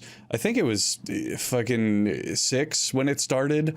But you would get to areas where normally you would need an HM. So you would need a progression item to get through something like surf on the water, cut down the tree, etc. But in the newer games, they're like, oh, there's a rocky mountain pass here. Would you like to ride this Rhyhorn across it? And you hit A. And then you ride the Rhyhorn across it. And then you're done. And you go, well, that was pointless. That had nothing. Imagine if that was like open world. Like you saw a Rocky Mountain pass and you just go, oh, I'm going to traverse it. I'll pull my Rhydon out of my party. I'll pull my this or that and ride it. That'd be I great. mean, they should just take Breath of the Wild and replace the Bokoblins or whatever they're called with various Pokemon. But you're still Link, and you can just smack them over the head with your sword. You just kill Pokemon. It's fun. Kill Pikachu. You just want those edgy Flash games from like the 2000s when everyone was like, oh, I hate Pokemon. I'm tired of it. No, what you Ooh. want is Pal World. That's the Pokemon fuck game with yeah. guns. yeah. Let's go Power World. I hope that game is somehow good. It won't be. It absolutely be. will not be, but I hope. Is it not out yet? No. No. It comes out sometime this year. If you don't know what we're talking about out there, because everyone knows the game but doesn't know what it's called, Power World is the Pokemon game with guns that's on Steam. And Well, no. Well, it's not out yet. it's on Steam though. Like it's listed there, isn't it? Yeah. Yeah. Well, yeah, it'll be on Steam. Yeah. It's not on Nintendo is what I'm saying. Yeah. Yeah, but it is a Pokemon game where you can put your Pokemon in sweatshops and forced labor, and you can shoot them with guns, and it looks pretty cool. It looks very goofy. The gameplay looks so basic, but it just looks does. goofy as a concept. For so it example, might be they fun. have a knockoff Snorlax Pokemon, and his entire gimmick is you put him on the battlefield and you use him as a bullet shield, and you take cover behind him to dodge bullets. which is cool. Yeah, it is. Oh man, I'm excited for it. Me too. I hope it's good. I know it won't be, but I hope it's at least fun. Alrighty. Let's end it there. All Okay. right. If you say so, I had like 50 more topics. Oh, did you? Alright. Did Yeah. you have some bangers in there? Yeah. We'll show them off then. It's too late. well, Pussy. give us a Nah, taste of one. Jackson said it's time to end. Let's just end. I don't No, want to. I've got all the time in the world now that you got 50. Come on. No. We should save them for their own episodes because it just. Yeah, that's what I thought. Yeah. Bitch. You thought that you ended the episode. Yeah, you're right. Hold your bluff. All right. We'll see you guys next week. Patreon.com/theofficialpodcast for bonus episodes. We appreciate you joining us for episode 333. I didn't like the start. I said we were cooking this up for a while. It was great. We had everything. Yeah. Alright. Woohoo. See you next time. Bye-bye. Bye. Thanks. Bye, everyone. You all know I love bad movies. In fact, one of my favorite movies ever made is Moonfall. I can't stop preaching the gospel of how incredibly awful that movie is in all of the best ways, making it one of the most entertaining films ever created. I just really love bad films, but of course there is a line. There's boring bad, where there's nothing redeemable about it, it's just a slog to get through and it's just not fun. And then there's fun bad, where a movie is so bad that it becomes extremely enjoyable, especially when watching with friends. And I always assumed that the Twilight movies were in the first camp, boring bad. I thought it was just going to be throwaway, silly, schlocky romance for teens. But what I'd never realized until chat enlightened me, opened my third eye to the truth, is that it's actually fun bad. So I took them at their word, and I gathered the gang. So Aaron, Meadow, Tiana, and I started watching Twilight yesterday. And I've got to tell you, what an incredibly awful, fun shit film. It's just such a joyful experience. The movie is so special in that it does nothing well. Not a single thing. There is nothing in Twilight that is even remotely competent. And that makes it amazing. And it also moves at 1,000,000 miles an hour. The film was 2 hours long, and I actually felt like I had just ventured through a wormhole by the end of it, because I thought it'd only been like 5 minutes. Time moves so much quicker when watching it. It's so impressive in how shittily unashamed it is with its production here. So I was ranting and raving about it on stream for like 30 minutes, so I'm just going to play the clips of that where I was debriefing about the film. What I do want to talk about is what I did today with Aaron, Tiana, and Meadow. And it's something I said I'd do on stream a couple weeks ago. We're doing a Twilight marathon. I've never seen those movies, and I always thought they'd be boring shitty, but after chat convinced me that there were some outrageously stupid scenes that make it fun bad, we decided to take the plunge. We only watched one of them today. Holy fuck. I cannot believe those movies were as popular as they were. It is mind-bogglingly awful. All of the romance actually feels like AI generated. Edward, I don't even know where to start, honestly. There's so much. The movie moves at a breakneck pace. It's like 2 hours long, but by the end of it, I actually thought we'd only sat down for 10 minutes. It was crazy. So, Edward, it's like he's like an animatronic, but he only has two settings, which is hateful and stoic, and nothing else. Like frozen solid and angry. So like he'll come up to Bella and he'll be like, "Fucking love you," and then he'll like kind of push her and she falls, and he'd grab her and be like, "Watch where you're fucking going." Like, it's so weird. Like, he literally keeps coming out of nowhere just to like say something almost romantic, and romantic I'm using super loosely. Like, the romantic extent of his talk is, "You smell good. I like your smell, and I can't read your mind." But then immediately after saying that, he'd give her like the most foul look ever and run away after saying, "Get the fuck away from me. Get away from me. You're not good for me. Get away. I shouldn't even be here. Get away from me." Or like he walked up to her as she was trying to get back on the bus after like a field trip to a fucking, I don't know, cannabis farm. I don't even remember where they went.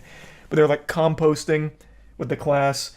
And Edward goes up to her after it and like starts small talk, kind of. And this is after he like pushed her down and then grabbed her and said, "Watch where you're going." He then comes up to her and he's like, "Yeah, you're just not good for me." And then they have like a small talk and she's like, "Well, why did you even save me then?"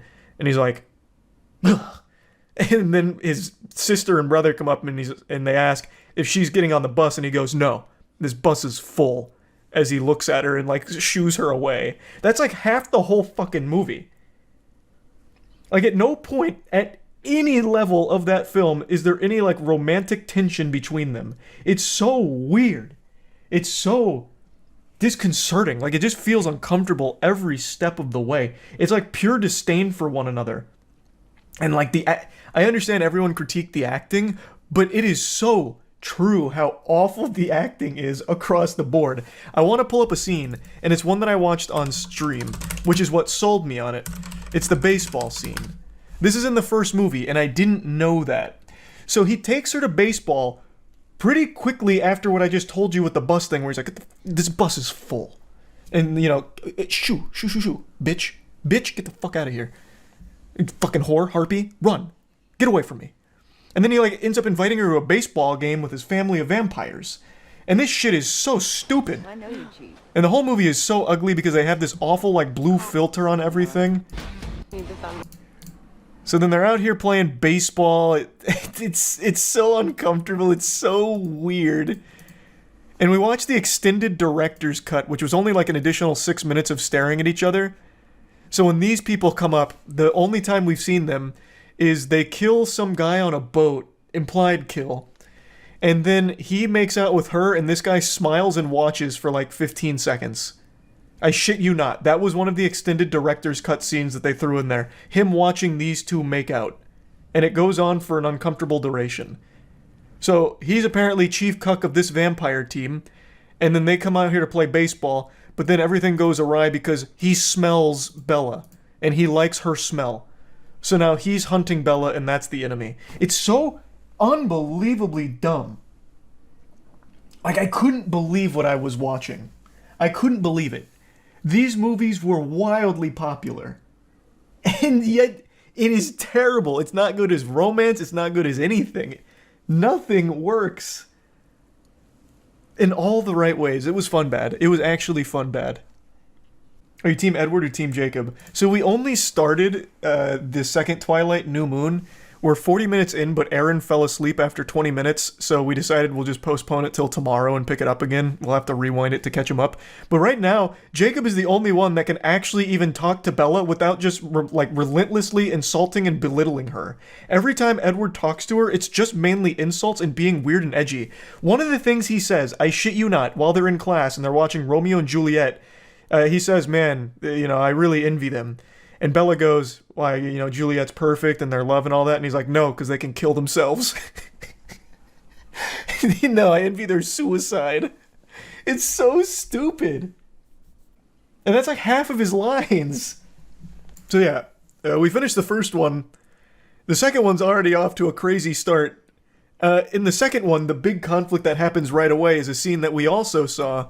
It's the paper cut scene. So what happens here, it's like right off rip. He's taking Bella to like her birthday party with the vampires here, and she cuts her finger. And Jasper, this guy who's in a state of perpetual Vietnam flashbacks, sees the blood after she cuts herself on the present, and this guy just has a fucking breakdown. So he like charges her. Edward then pushes Bella all the way against this, breaking all of this glass, shattering it all on her arm where she's bleeding even more, and then he looks at her so disappointed. Like, "You bitch, how could you bleed in front of my family? Have you no shame?" So then he breaks up with her because she bled. The logic being, I guess he wanted to protect her because she bleeds. I am so drawn into the lunacy of this franchise. I had no idea it was like this. I thought it was just standard romance, like absolute garbage, throwaway schlock. It is so special in how unapologetically, nonsensically stupid it is. It doesn't even do the romance right. Or at all, for that matter. And there's 5 of these bitches, too. There's 5 Twilight movies. Maybe that's the reason they're so popular. I don't know. I remember people like really losing their goddamn mind about how romantic it was. Like 50 Shades of Grey was Twilight fanfic. So people got really into this series. And I don't get how. Like even the... I'll pull up another scene real quick. Even the introduction of Edward is so uncomfortable and weird. Because it's all about she's stinky. Or, well, actually the opposite of stinky. Her aroma is intoxicating. So she walks into... It's true that cliche was 100% accurate. But man, I had no idea what we were in for. It is so good in all the worst ways. The third video's description. This is the part where Edward wants to bite Bella's face off and drink her blood in science class. Hot.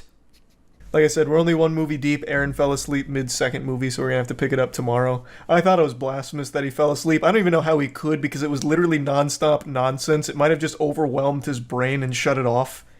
Because like I said, the second one actually starts with her bleeding and Edward being super upset that she bleeds. So then he breaks up with her and they move. And then she sits inside for like 5 fucking months sending emails to a disabled email. Until then she goes to Jacob's place to fix up a bike. It's so dumb. Like, Bella has no reason to even like Edward.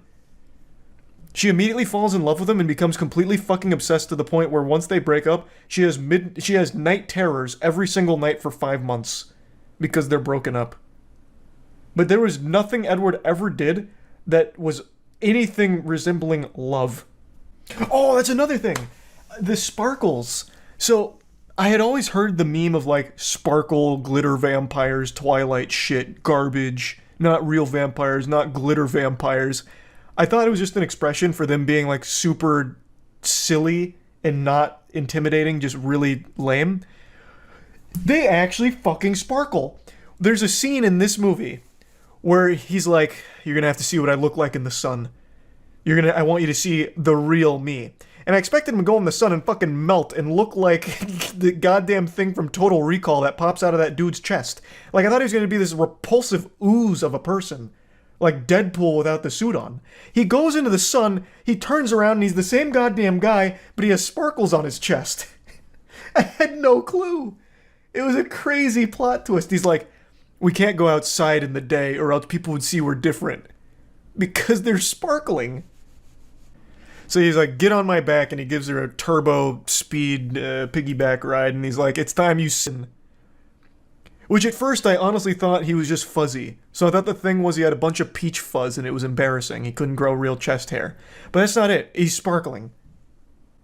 Did I teleport back to 2010 when Twilight was relevant? You actually have. You're right now in a fucking wormhole, a time vortex, because I'm watching this franchise for the first time and I'm fucking blown away by how bad it is. It is shocking. I am absolutely loving it. Is it Moonfall level though? It's not Moonfall level yet, but there is 5 of these, so it could get there. It really could. And it's off to a great start to getting there. Because again, it has so much runway with 5 of these fucking things. What she says to her dad when she leaves is brutal. It was also a stupid plan. Yeah, at the end of the movie, like, once that guy smells her and she's like, and he says, like, damn, that's a good stink. Man, that odorous Methodist is really, driving me wild. They immediately recognize that he's going to track her forever.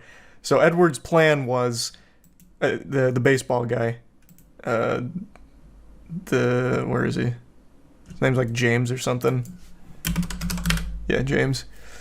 So this guy sniffed her at the baseball game, and they're like, okay, he's going to track her forever now. He's going to be obsessed, which he was. So the plan was, in order to save her dad, Edward told her that she needs to like break his heart and leave the state.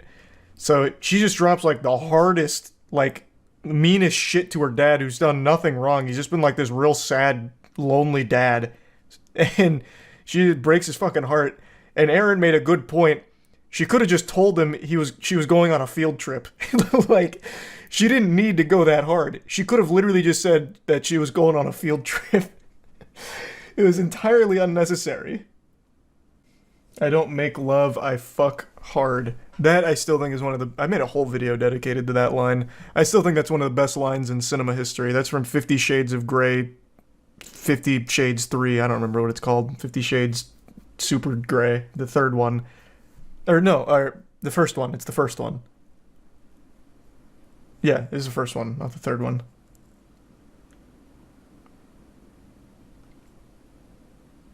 He actually says that. Yeah, he makes her sign a contract. And then she says, "Are you going to make love to me now?" So he leans down and he says, "I don't make love. I fuck hard." It was epic. Goosebumps every time. Also, it was super cute because Aaron and Meadow had Twilight shirts on today, so we were really in the zone. Aaron was rocking Team Jacob. Meadow had Team Edward. It was not Rari. I really don't remember what it was. Moist Meter Twilight Saga? No, but I'll probably do these debriefings after each movie on stream. I mean, I've already been fucking ranting about it for like 15 minutes now. I have so many thoughts on it. If I was to plug it into the Moist Meter, I'd be giving it all the way up to like an 85. This is a very fucking fun, bad movie. But like realistically, like objectively as a movie, it'd be like a 20 at most. But I always heavily weigh the fun of a film. That's what I expected, but it's not. Like, even their action scenes are full of entertaining cringe, like the baseball thing, or when he saved Bella from that ragtag group of dudes who were like hustling on it. Audio? I don't want it to get like DMCA'd because I don't know how that's going to work with Twilight, to be honest with you. But you don't need the audio. That's the beauty of their acting. Their actions speak louder than words. Distract me so I don't turn around. Oh yeah, they're driving away and he's like fucking hyperventilating. And he's like mad at her. The entire ride like home, he's like mad at her for it. He's like, distract me so I don't turn around and rip their heads off. And then he just gets like real aggressive with her. And then they eventually both like touch the air conditioning and their hands touch. And then he gives her like the nastiest fucking look of all time. He's like, oh my god, fucking dare you, bitch. You fucking bitch. He's 109 years old. He's not 2,000. And also his backstory is really silly. So the whole story is the Cullen family comes from one guy, Dr. Cullen. I forgot his name. It's like Carlio, something like that. And he's a doctor. His whole thing is he wants to help people. But if he can't save them, he turns them into a vampire to save them. And Edward was the first one back in 1918. But if that's really the case, and he's been a doctor for this many years, over 100 years now, he would have definitely had more than like 6 vampires that he'd turn. If his whole thing is, I'm saving everyone I can, he would have absolutely like turned 1,000, 10,000 people by this point as a fucking doctor. He's not going to be able to save all of them. So who is he picking and choosing? Did you mention the scene where he asks her about Jacksonville, then she trips and he calls her a fucking idiot for tripping? That's what I was talking about. That's at the the hemp farm or wherever they went. I don't know. Where they were composting. That's what I was talking about. Like, I forgot the conversation was about Jacksonville, but he was like, he overheard her mention Jacksonville. And he's like, well, what's in Jacksonville? And then he like kind of, I thought he nudged her, but maybe she just tripped. So she like loses her balance and like trips and he grabs her and he's like, oh my god, look, can you look where you're going? Yeah. I mentioned that.